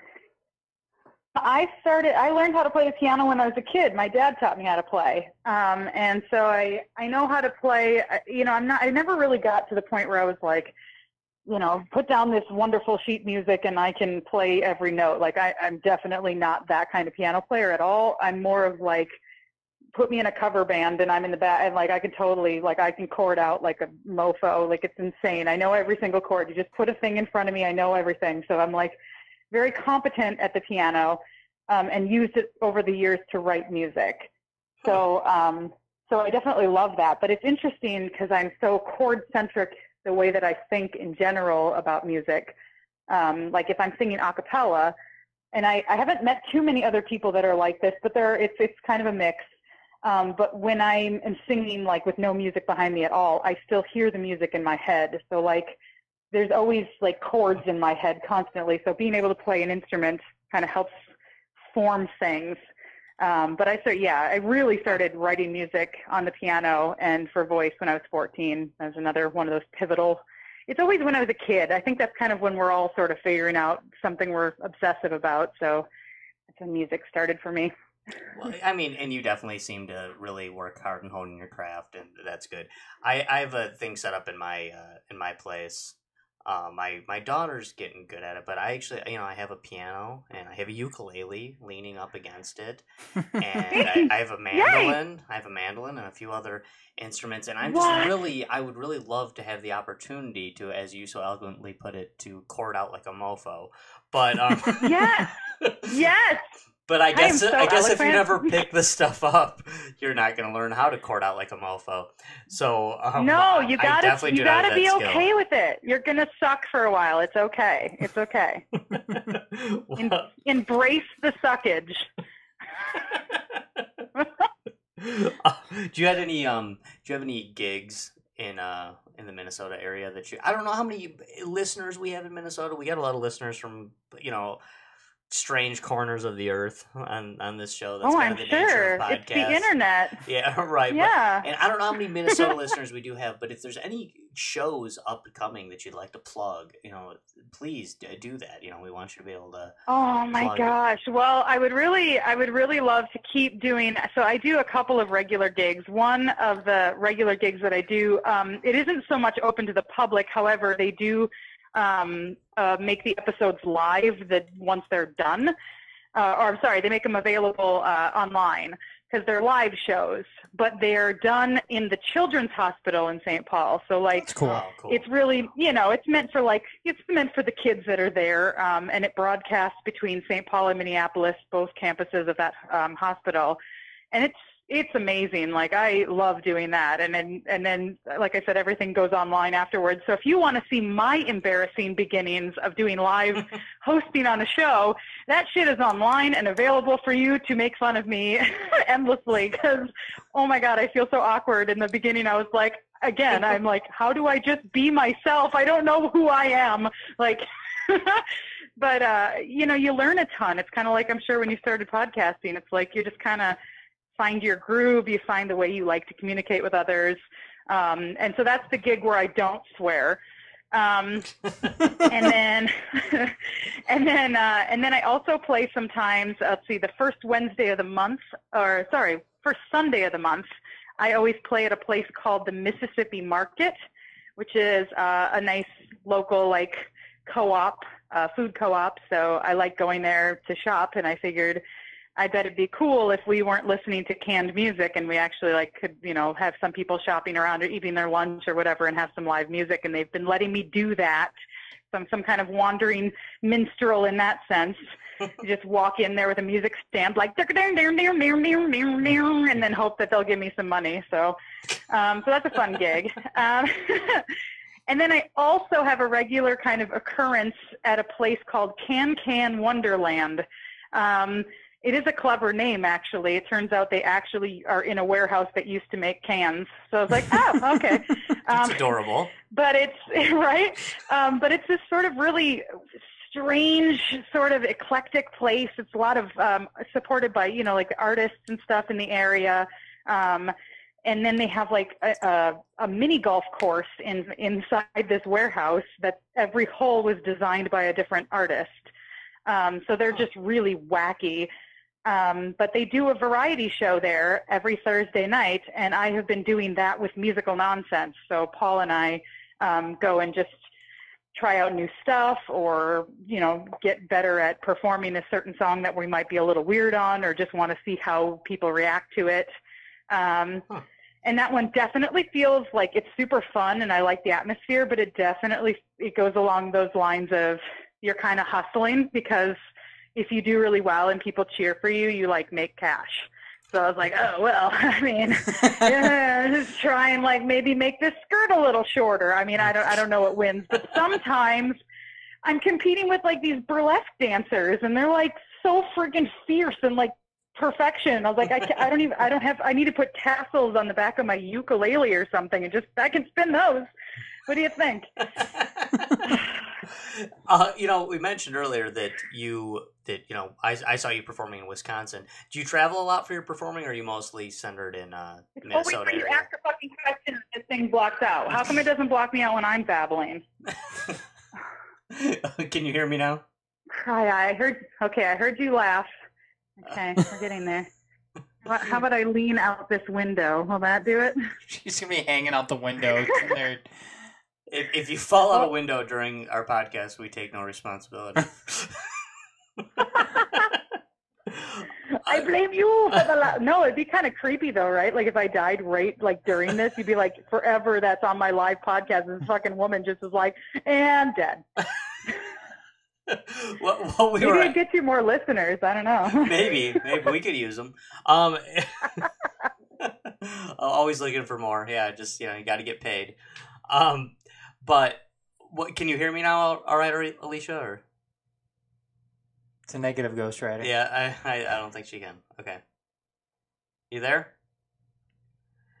And okay, well, we had a couple more questions for Alicia, but hopefully she Ask me. I can hear Okay, you oh, now. you can hear me. Okay. Okay, good. I was hoping. I didn't want the interview to end. I'm going to need to switch to Verizon or something. What is happening? You do. You need to, invest in a landline. Go old school. I should get a landline. That's so retro. I know, and it get is. a see-through phone. Yeah, maybe get like a sneaker phone from, Oh, those were sweet. Yeah, they were. They were terrible phones, but they were sweet for sure. Oh, they'd be so Pauly Shore of you. Oh my. What I was going to ask is, I saw you perform in Wisconsin, and I know you're centered out of Minnesota. Do you travel a lot for gigs, or do you mostly stay in the Minnesota area? Well, I used to travel with a band, an a cappella group. For almost 2 years, I was with that group. And I didn't know until I started doing it that I just do not like touring. There's a certain radius that is okay, but we seem to cross over this sort of threshold of I don't like being alive, and when I have days like this, and that's when it became apparent to me that I shouldn't keep doing it. But there would be times when we would get these gigs that were out in Montana. So from Minnesota, that's like 20 hours, and we would go all in one shot and stay overnight, and then do a gig, and then stay overnight, and then come home 20 hours that next day. It was like I was getting sick, and I just was like, okay, if I'm not going to be on like a jet first class, then I ain't going to do this shit, I became a diva, basically. It was awful, but it was sort of mandatory. So, no, I really try to stay as local as I can, but trying to have more of an online presence so that I am accessible to anyone who wants to listen. I mean, shit, it's all we ever want as artists is somebody to just look at it and have an opinion. So if you like listening to my music, then I want to make it something where people can hear it when they want to. But yeah, having that live aspect again is kind of nice. I think the Midwest Gaming Classic right now is the only thing that's like, I think that's only like 6 hours away though, or something. So it's not super far. And you'd be going there anyway. I don't know. I guess. Right. You'd be going there anyway. Sorry, say that again? You would be going there anyway because you're a nerd. Oh, yeah, 100%. Yeah, I was trying to think. I'm like, I think I've been there 2 or 3 years before I sang. So I definitely love it. I'm kind of freaking out that they're expanding. Like now they're in a different location. And I'm like, what's going to happen? They did change venues this year. And yeah, supposedly it's going to be even bigger next year. Are you playing at it next year as well? Yeah, I totally am. I'm really excited again. Yay, are you guys going to be there? I don't know. We might be. I don't know. I think the X-Cast might need to make a trip down there. When is this again? Adam has the same aversion to traveling that you have. But I would like to be there. There's a good chance I'll be there. Well, that'd be pretty sick. I would like it if you were there, but I totally understand, like the traveling around and stuff. I mean, do you guys typically travel around to do podcasts, or was that kind of rare? No. We don't. We have not much for this show. I do quite a bit for Settled on the Screen Live, the other show, the one that I was that you have been on previously. I did quite a bit. We were actually just in Las Vegas for that show a little while ago. Yes, we were there during the shooting. Right down the street. Oh my! Yeah, but they sent us out there, so that was fun, I guess, until people started shooting the place up. But Jesus Christ, what the hell was that? Yeah. I mean, what was your perspective? What was it like when you were there? Well, we were actually at the airport right down the street, and when they diverted the flights, trying to get out of there, and we had to stay another night. So yeah, it was pretty weird. Definitely weird. Definitely different. Wasn't expecting I mean, everything in Vegas is crazy, but wasn't expecting it to end quite like that. Yeah, no kidding. But No, I don't. Usually in those instances, we don't see that coming. No. Yeah, so that was my last podcasting trip, but it won't be the last. I hope anyway. And I would like to do some more stuff with the X-Cast if I could ever get Adam out of the studio. But wow, that seems like a tall ask. I mean, it's like this is coming full circle to earlier conversation of nobody wants to leave their house anymore. Why would you? Everything can be delivered. Everything can be delivered. You got your TV, you got your couch, everything's here. Why'd leave? So I mean, So Alicia, if Adam and I were to book you like a killer gig up here in Detroit, would that not happen for you? 100%. Yeah. Yeah. I mean, 100% like it would happen or it would not. 100% would happen. Oh, okay. Right would on. happen because if you have a sick enough gig, they'll actually be like, "Hey, we'll make sure you have a place to stay that isn't like infested with roaches." I mean, that'd be kind of sweet.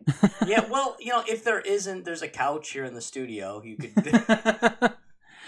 It wouldn't be the first time that I've stayed on a couch. I mean, I think we've all been there. No, for sure. I mean, as somebody, I had 2 failed marriages in my past, so I'm a couch connoisseur. On how comfy they can be. And this one here in the studio is extremely comfortable. I mean, I'm definitely, I'm definitely very well versed in the comfortability of couches, and this is a good one. It's a really good one. So you're definitely free to crash here.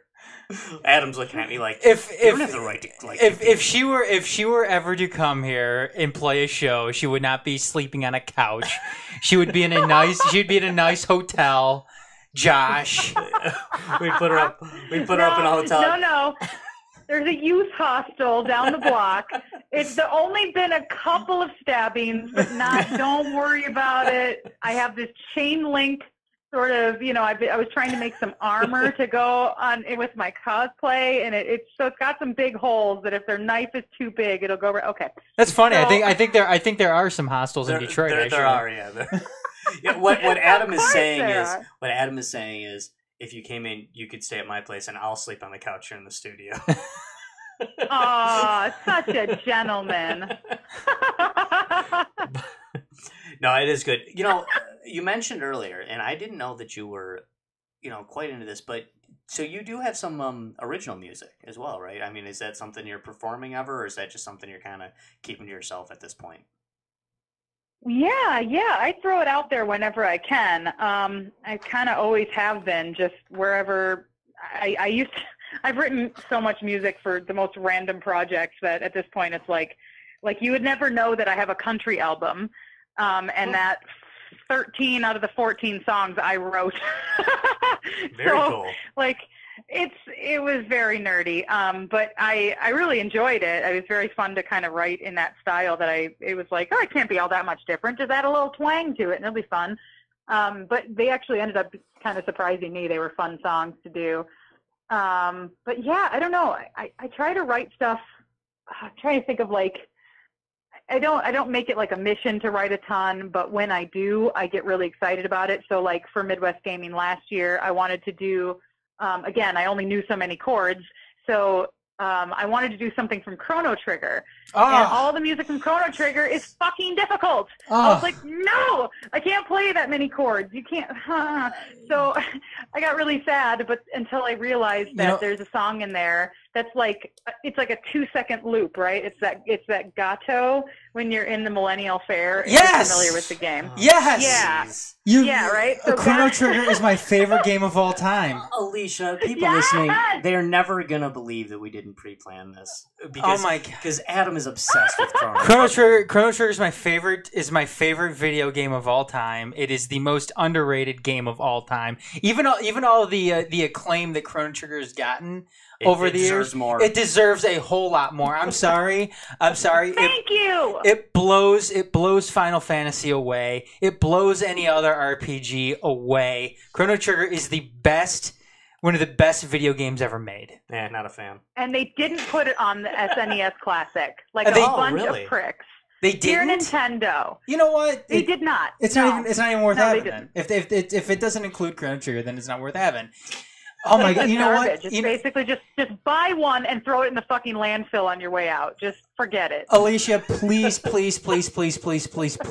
learn as many songs from the Chrono Trigger soundtrack as you can. Because again, if you're talking underrated video game soundtracks, Chrono Trigger is one of the best that you'd ever hear. It is. You'll have no disagreement from me whatsoever. The music, the style, the art, everything about that game, the story, the characters, everything was so freaking good. They nailed it. It's amazing. Yeah. So please learn whatever you can from it, and let me know. Let me know when you've when you're releasing something, and when it comes to that. So it's amazing. Alicia, you have. I would absolutely love to. I think that's important too. Is to make these callbacks to these games that people might not have ever heard of, and kind of give them some new life.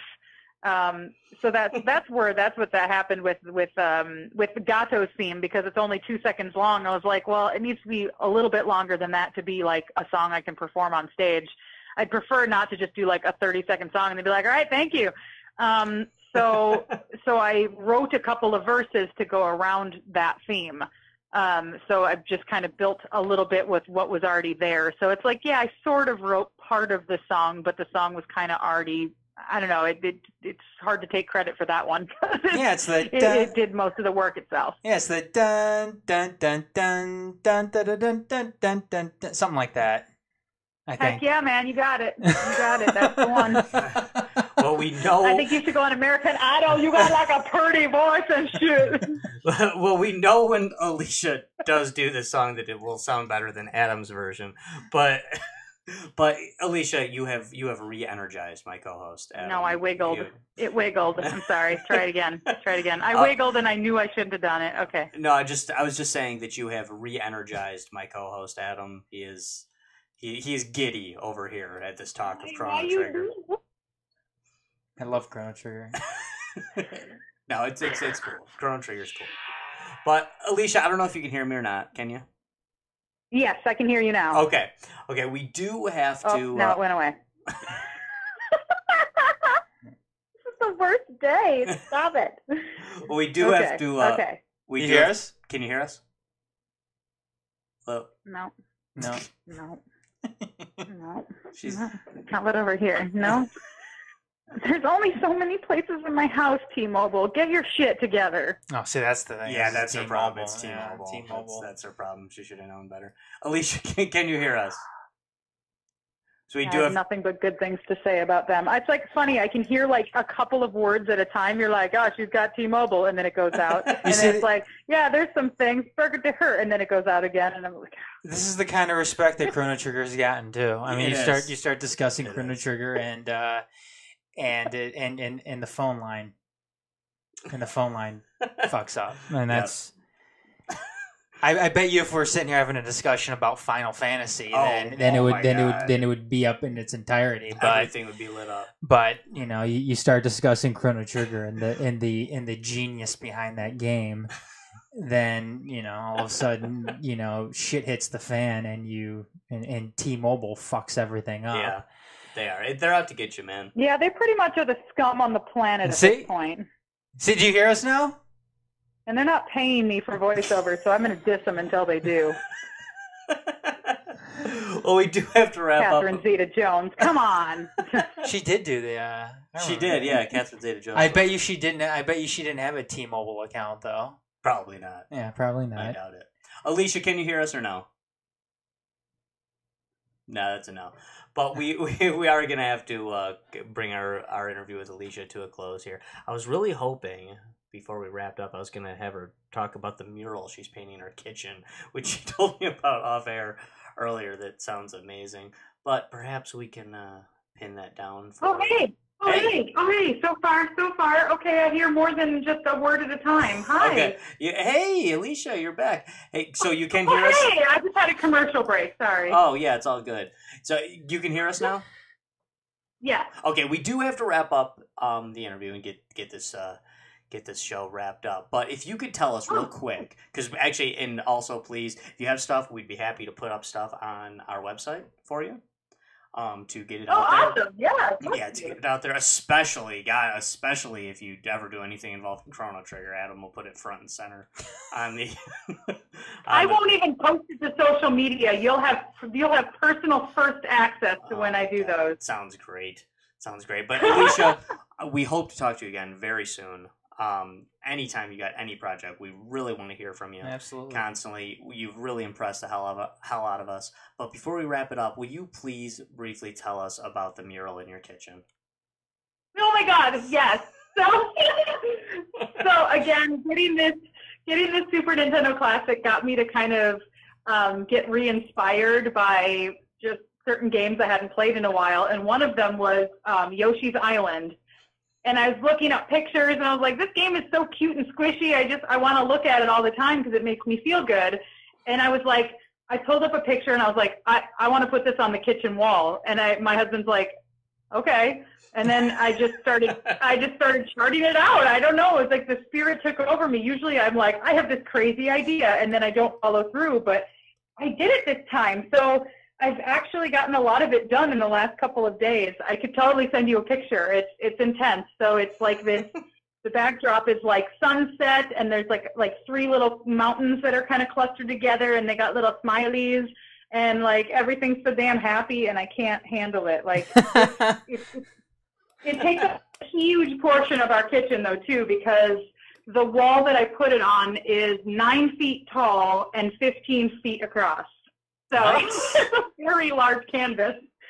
Nice. I'm impressed. So she paints too. Aside from playing the ukulele and the piano and singing and being a wicked gamer, she's a painter as well. But Alicia, thank you so much for your time. It's been a pleasure. Oh my gosh, talking no, with the you. pleasure was really mine. You guys are awesome, and I knew right from the time we did the recording at Midwest Gaming, I was like, oh, these guys are awesome. So I'm absolutely happy to be a part of whatever crazy shenanigans you fellas get into. Well, Alicia, I hope to talk to you real soon off air, and then I hope to have you on again, in the future for sure. It's been a pleasure. It's been a blast. Thank you so much. You cracked me up. You're and you really impressed me with your skills. I must say, and I don't just say that to every single person on the show. So you've really impressed me with your skills. So thank you so much for your time, and we'll talk to you again real soon. I hope. Okay. That sounds great. Thanks, guys. See you, Alicia. Thanks, Alicia. Alicia Renee, everybody. Jazz singer, phenom, gamer, painter, ukulele, and piano player as well. Out of Minnesota. Cool. Yeah, and she didn't plug her websites too. I mean, I know she, the connection there was kind of in and out, but heading over to AliciaReneeSings.com. Yes. I'll make sure to obviously get that posted on the website when this episode goes up. But we'll have that up as well as a link to her YouTube page as well. So No, I mean, and absolutely, so please, everybody, check out her stuff. She's exceptional. She's really got, a lot of talent, and it's a lot of fun. It was great seeing her live, too. She had a great stage performance. And you will see on there, too, she definitely does not have a face for radio, as she tried to push it off. Very, not that this should matter with her musical talents, but very, very attractive woman, very pretty girl. She had that Final Fantasy song that we listened to, and I'm glad she mentioned the thing about Chrono Trigger. Yes. I think that's, I love it when people can appreciate Chrono Trigger, and if you're obviously too, if you're a fan of RPG games in the past, it's just something that I think flies under the radar with a lot of people, especially with a lot of people who enjoyed the Super Nintendo, because it was such a revolutionary game. It was. No, it's true. It actually was, and it was the best. It was the best RPG ever made. And Adam, you probably saw my eyes roll when she mentioned Chrono Trigger. I was like, oh god, this is gonna dominate the show now. It's just again. It is a game that people take for granted. It was a revolutionary game. It blows Final Fantasy out of the water. I agree with that statement. I mean, Final Fantasy was a very good game. It was a legendary game, but in a series, it's just has it's great because of the series. Chrono Trigger was better, and you know what I equate it to? We've talked about it many times before. It's like Nirvana and the Foo Fighters. Yeah. Nirvana is Final Fantasy. Foo Fighters is Chrono Trigger. Chrono Trigger, like the Foo Fighters, is better than Final Fantasy. People feel like they have to talk about how great Final Fantasy is because it's Final Fantasy. Yeah, but and again, it's a great game. It is really when you break them down, Chrono Trigger Trigger. the Foo Fighters, whichever one you're talking about, they're better. They're better. I mean, the talent, more talent is possessed within those two entities, right? Whether it's the video game or the band. Very true, Adam. You nailed it. And hey, next week on the XCast, we are going to mention the stuff that is going down on November 4th. You familiar with this at all, Adam? Remember the 5th of November? Oh, the gunpowder treason and plot. Yeah. I see no reason why gunpowder treason shall ever be forgotten. No, that isn't what I'm talking about. But we will talk about that. It's a little teaser for you for next week. Antifa supposedly is planning some stuff. November 4th. November 4th. It's, where at? All over the country. Really? Yeah, it's gonna be could be ugly. We don't know exactly what it will entail. We will be talking about it next week. But before that, we still have this show to do, and we should hit around the Empire with Adam, don't you think? We should. And if you're a Boston Celtics fan, I've got some bad news. Gordon Hayward was stretchered off the court tonight with a broken ankle. So it certainly looks like his season is, well, pretty much done. And apparently, I'm just seeing this now, but it sounds like Skip Bayless just made an ass out of himself, which is nothing new in the sports commentary world. Let's see here. Sports television personality said that Gordon Hayward's gruesome injury would make LeBron James's path to the NBA Finals even easier, and Bayless was criticized for his choice words. Just awful. First quarter of the first game as a Celtic, Gordon Hayward falls awkwardly on an alley-oop. Looks like badly hurts knee. That's Twitter talk for you. If Gordon Hayward is gone, maybe for the season, LeBron's path to losing a sixth finals gets even easier. Some of the reply to him from DeMar DeRozan: "You're a clown for that tweet. After a man gets hurt with a potential career-ending injury, shit bigger than basketball." Rudy Gay: "Really, you are a heartless clown. Go paint your face." Well, Kyrie wanted it to be the kind of the Kyrie show, didn't he? Yeah, I guess, yeah. So he's gonna get his chance.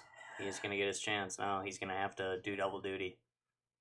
Not on the floor. That's a bummer. I hope it's not. I hope it isn't truly a career-ending injury. No, yeah, that'd be awful. That would be awful. I don't know that his words were that terrible, and that he's like, "Oh my God, what a terrible person." I mean, he is there to cover the event, to cover what's happening, and of course, there's a human element that you need to respect, but. I mean, he's just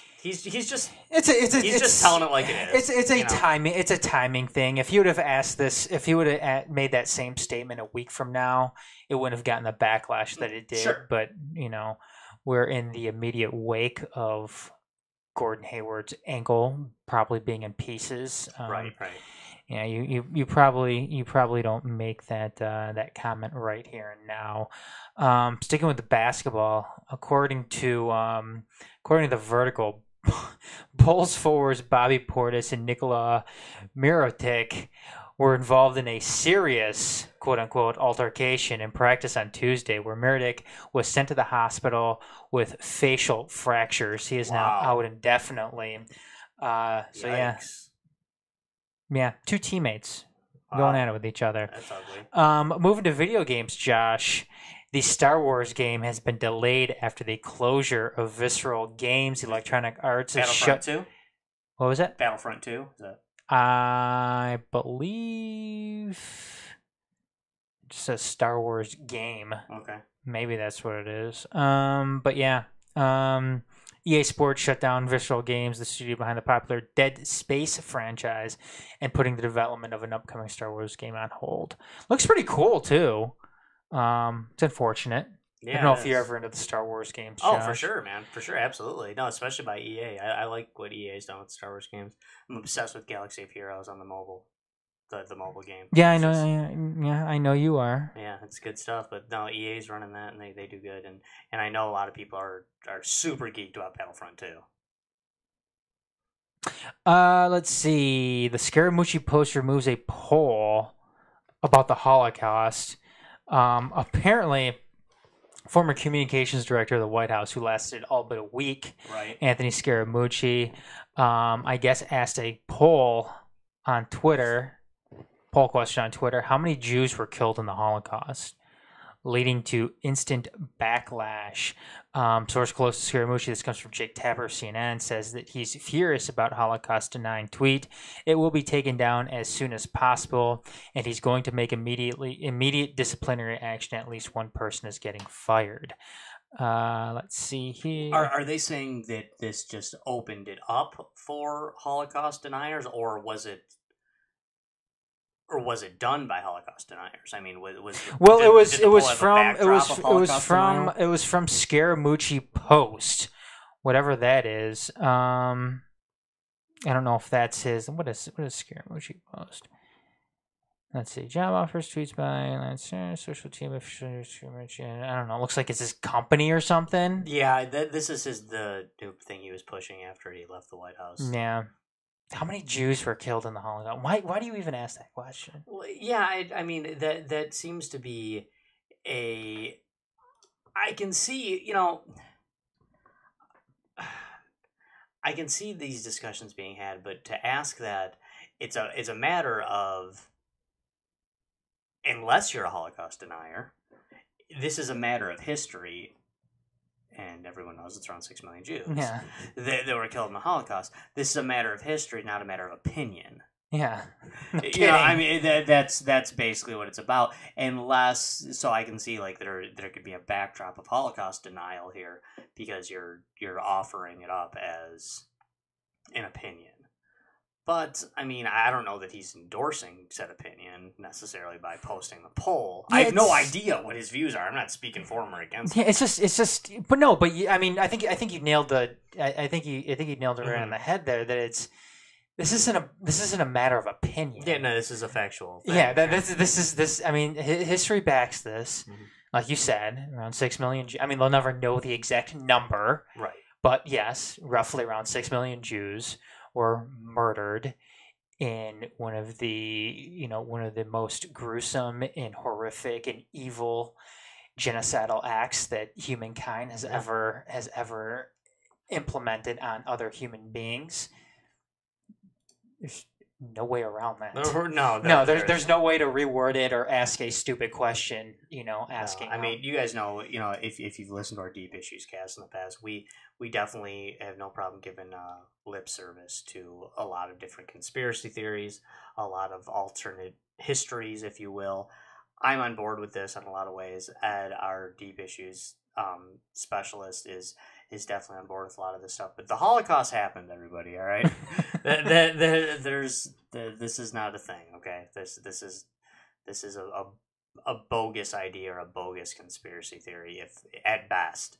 I actually don't even like to call it a conspiracy theory. I kind of like to think of it as just goofiness. I lump it in with I lump it about 5 steps below flat Earth.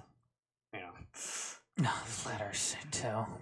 I mean, I feel like people who are into flat Earth are a little crazy, and I think that the people who are denying the Holocaust are about 5 steps crazier than them, to be honest with you. I really do. Yeah, I'm with you. We're going to be talking about the Harvey Weinstein. I want to get to that a little bit next week. For sure.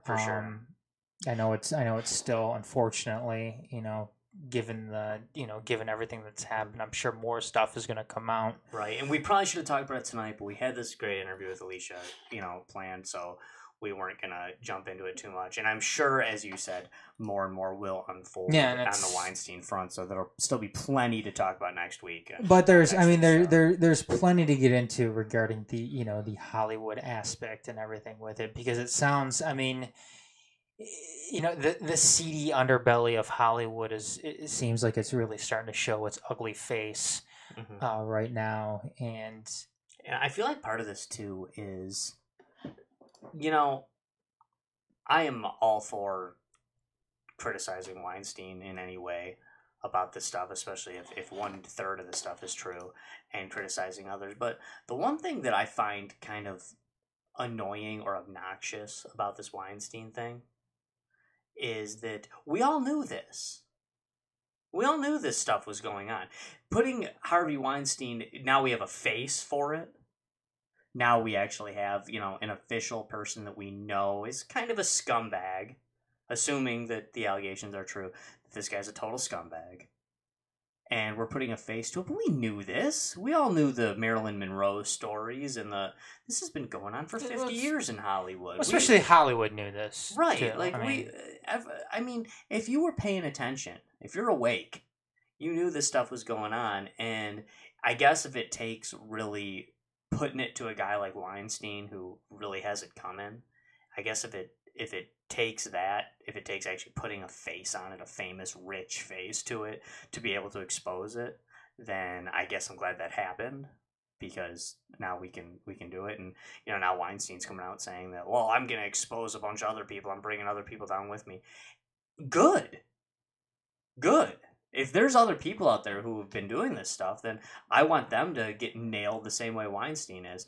But the only issue I take with it all is kind of the feigned defense that, oh no, I can't believe this was happening. It's like, yes, you can believe it was happening. You knew this was everybody knew this was happening. It's been going on in Hollywood for years. Yeah, and I definitely want to get into more of this next week. For sure.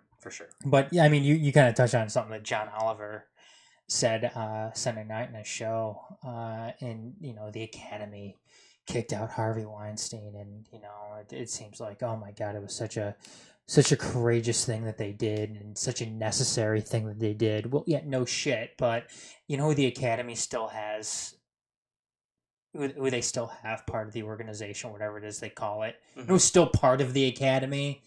Bill Cosby, right? Roman Polanski, right?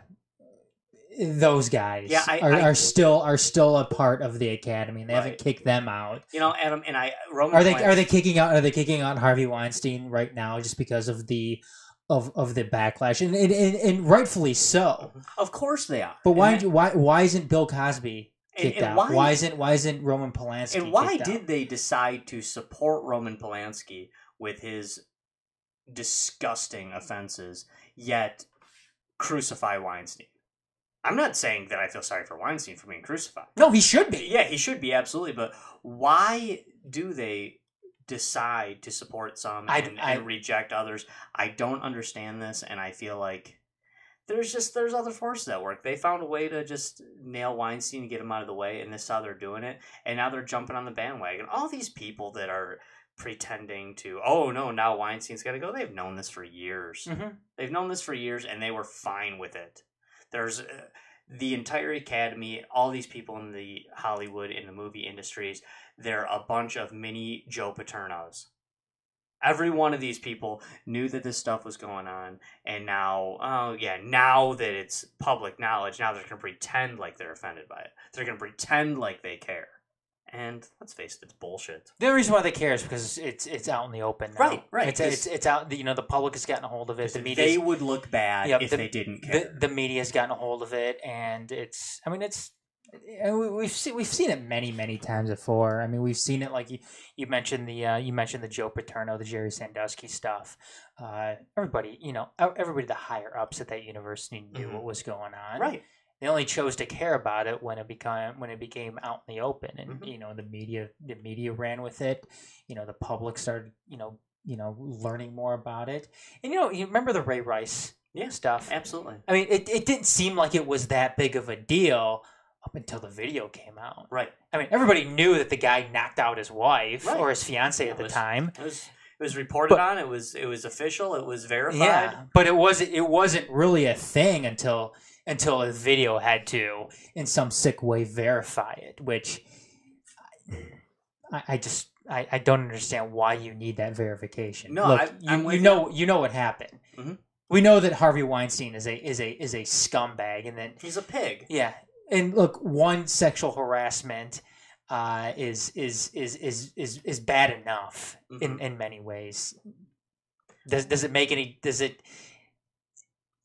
I mean, how many does he have to undertake to make it a thing? Well, and you brought up the Ray Rice thing, Adam, and I think it's a good comparison, because what the Ray Rice thing did for us is that it crucified Ray Rice as this terrible person, and it should have.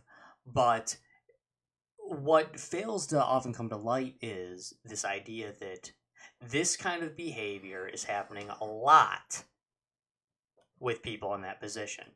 And Harvey Weinstein isn't the only guy doing this stuff. he wasn't the one guy who was, sexually harassing or committing sexual assaults or forcing people to do things they didn't want to do sexually to get ahead. Mhm. It's not like Weinstein was the only one. Let's face it, if Weinstein was the only one, then it wouldn't have worked. It wouldn't have worked for him. They would have gone somewhere else. But no, all the other guys are doing it too. Well, we have here Bob Weinstein is accused of sexual harassing a TV showrunner. An interview with Variety, Amanda Siegel, a former producer of Spike's TV series The Mist, said Weinstein repeatedly made advances toward her. In the summer of 2016, Weinstein's attorney has denied the allegations. So looks like his brother is now being it is too named. bad. We will talk about more next week, but it's just the reports of this happening from actors, male and female actors, Yeah, we're hearing it come from all over the place. are prevalent, and they have been for 50 years, everybody. So be offended, but quit acting surprised. A couple of other things I'm gonna bring up next week as well. A Corey Feldman interview Sure. where he talked. I believe he was on The View, where he talks about just how awful Hollywood is. Mhm. And some of the stuff that you are, and again, male and female, especially when you're younger, that that you're exposed to and you're subjected to. Another kind of eerie one was a Dave Chappelle interview that he did years ago. Yes, definitely. Where he was talking about the Martin Lawrence. Yeah, I was going to say right after the incident. Martin Lawrence Yeah, incident, where Martin Lawrence I believe it was right around the time that Martin Lawrence had that stroke. Yeah. I believe it was a stroke, but he was, he was almost going crazy, Mhm. Saying they're trying to kill me, they're trying to kill me, they're trying to kill me, and Dave Chappelle was bringing up a lot of questions did. regarding that. Not to mention, we have the most current one is Shia LaBeouf Yeah, too. yeah. I mean, and again, let's go ahead and save the rest of it Absolutely. for No, next absolutely. week because it seems like an interesting topic. Anyways, let's see. Do I have anything else here, Josh? Let's see again, and just riddled with the Harvey Weinstein stuff. It's just amazing, just all the shit that's coming out regarding this. Looks like Josh is writing me a note too. You write me? no, a I'm note? not. Oh, I'm making a note to myself for next week. I thought you were writing me a note. No, I'm not. Let's see. Do you like nuts in your baked goods, Josh? It depends. Let's see. What is this? In fact, some people really, really dislike them. I really don't care. Do you like nuts in your brownies? I do and I don't. I Cookies? I like them. I can take them or leave them though. It's I know that a lot of people have a hatred for them, and a lot of people just love them. I guess I'm somewhere in the middle. Yeah. Let's see. I thought I had something else here. Let's see. Apparently this Got this coming in from Kensington Palace news we just got. Their Royal Highnesses the Duke and Duchess of Cambridge are delighted to confirm they are expecting a baby in April. Now, bearing in mind they announced that she was pregnant back in September, and it was thought she was around 2-3 months pregnant. I'm not sure how much news this really is, but anyway, it's April, so clear your diaries, get the time booked off, because that's what I'm doing. And well, anyway, that news just coming in from Kensington Palace. Did you hear what he said? Yeah. He's like, I'm not sure that this is news. And that was a British BBC reporter there saying that. I don't know. I guess. Oh my god, that's something that else bugs me a shit ton. Josh is all the attention that the royals get here in the United States.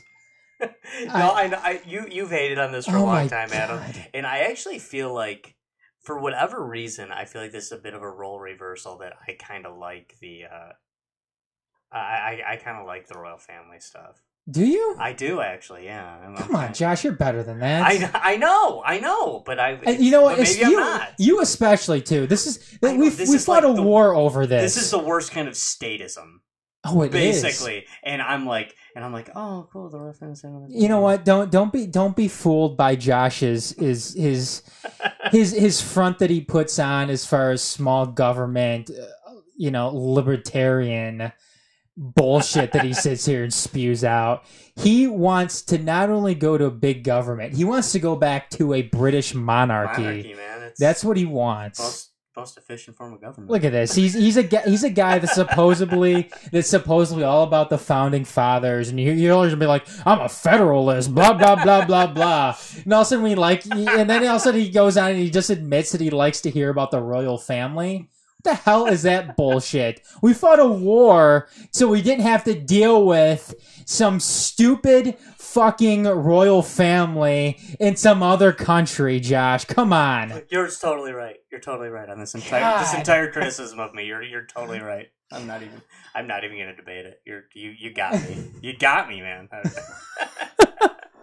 I bet your mom and your sister, they watch are they all into the royal stuff too? My mom is big time. Is she? Yeah, my mom loves it.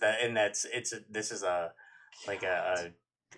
offshoot of that. I'm so disappointed in you. Yeah, no. As a kid, I mean, we had all the royal weddings on VHS. Rand Paul would be. Yeah.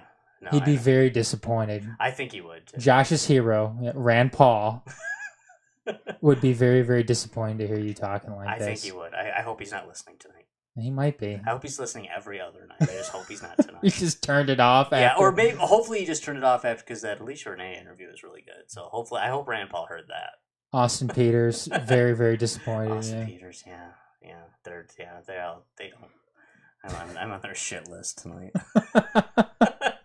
Who's the congressman from Michigan? On the other side of the state. Geez, you're putting me on the spot here. I can't remember his name. Anyways, he's disappointed in me too. Yes, they're all disappointed. Yes. All the small government people are disappointed in Josh tonight. God. And they'll be disappointed more next week when we talk about it. But Josh, I believe that's going to be it for me tonight. Yes, that is it. I hope everybody enjoyed the Alicia Renee interview. You know, apologies for the technical difficulties. No, I don't really think they were on our end, but no, apologize for what you just admitted. I'll apologize for that next week. Stay tuned next week to the XCast. It'll be episode number 61 next week. Another regular show. We had a lot to cover, and I hope you enjoyed it. And for more stuff on Alicia Renee, come look at theempiremedia.com. There'll be stuff posted, and we're going to talk to her in the future again, too, because that was a lot of fun. Maybe someday get her up here in Detroit. Yeah, book her a gig, get her in the show. That'd be great. That'd be fun. But thanks, everybody, for tuning in to episode number 60 of the XCast. We'll see you next week. Same X time, same X channel. Thanks.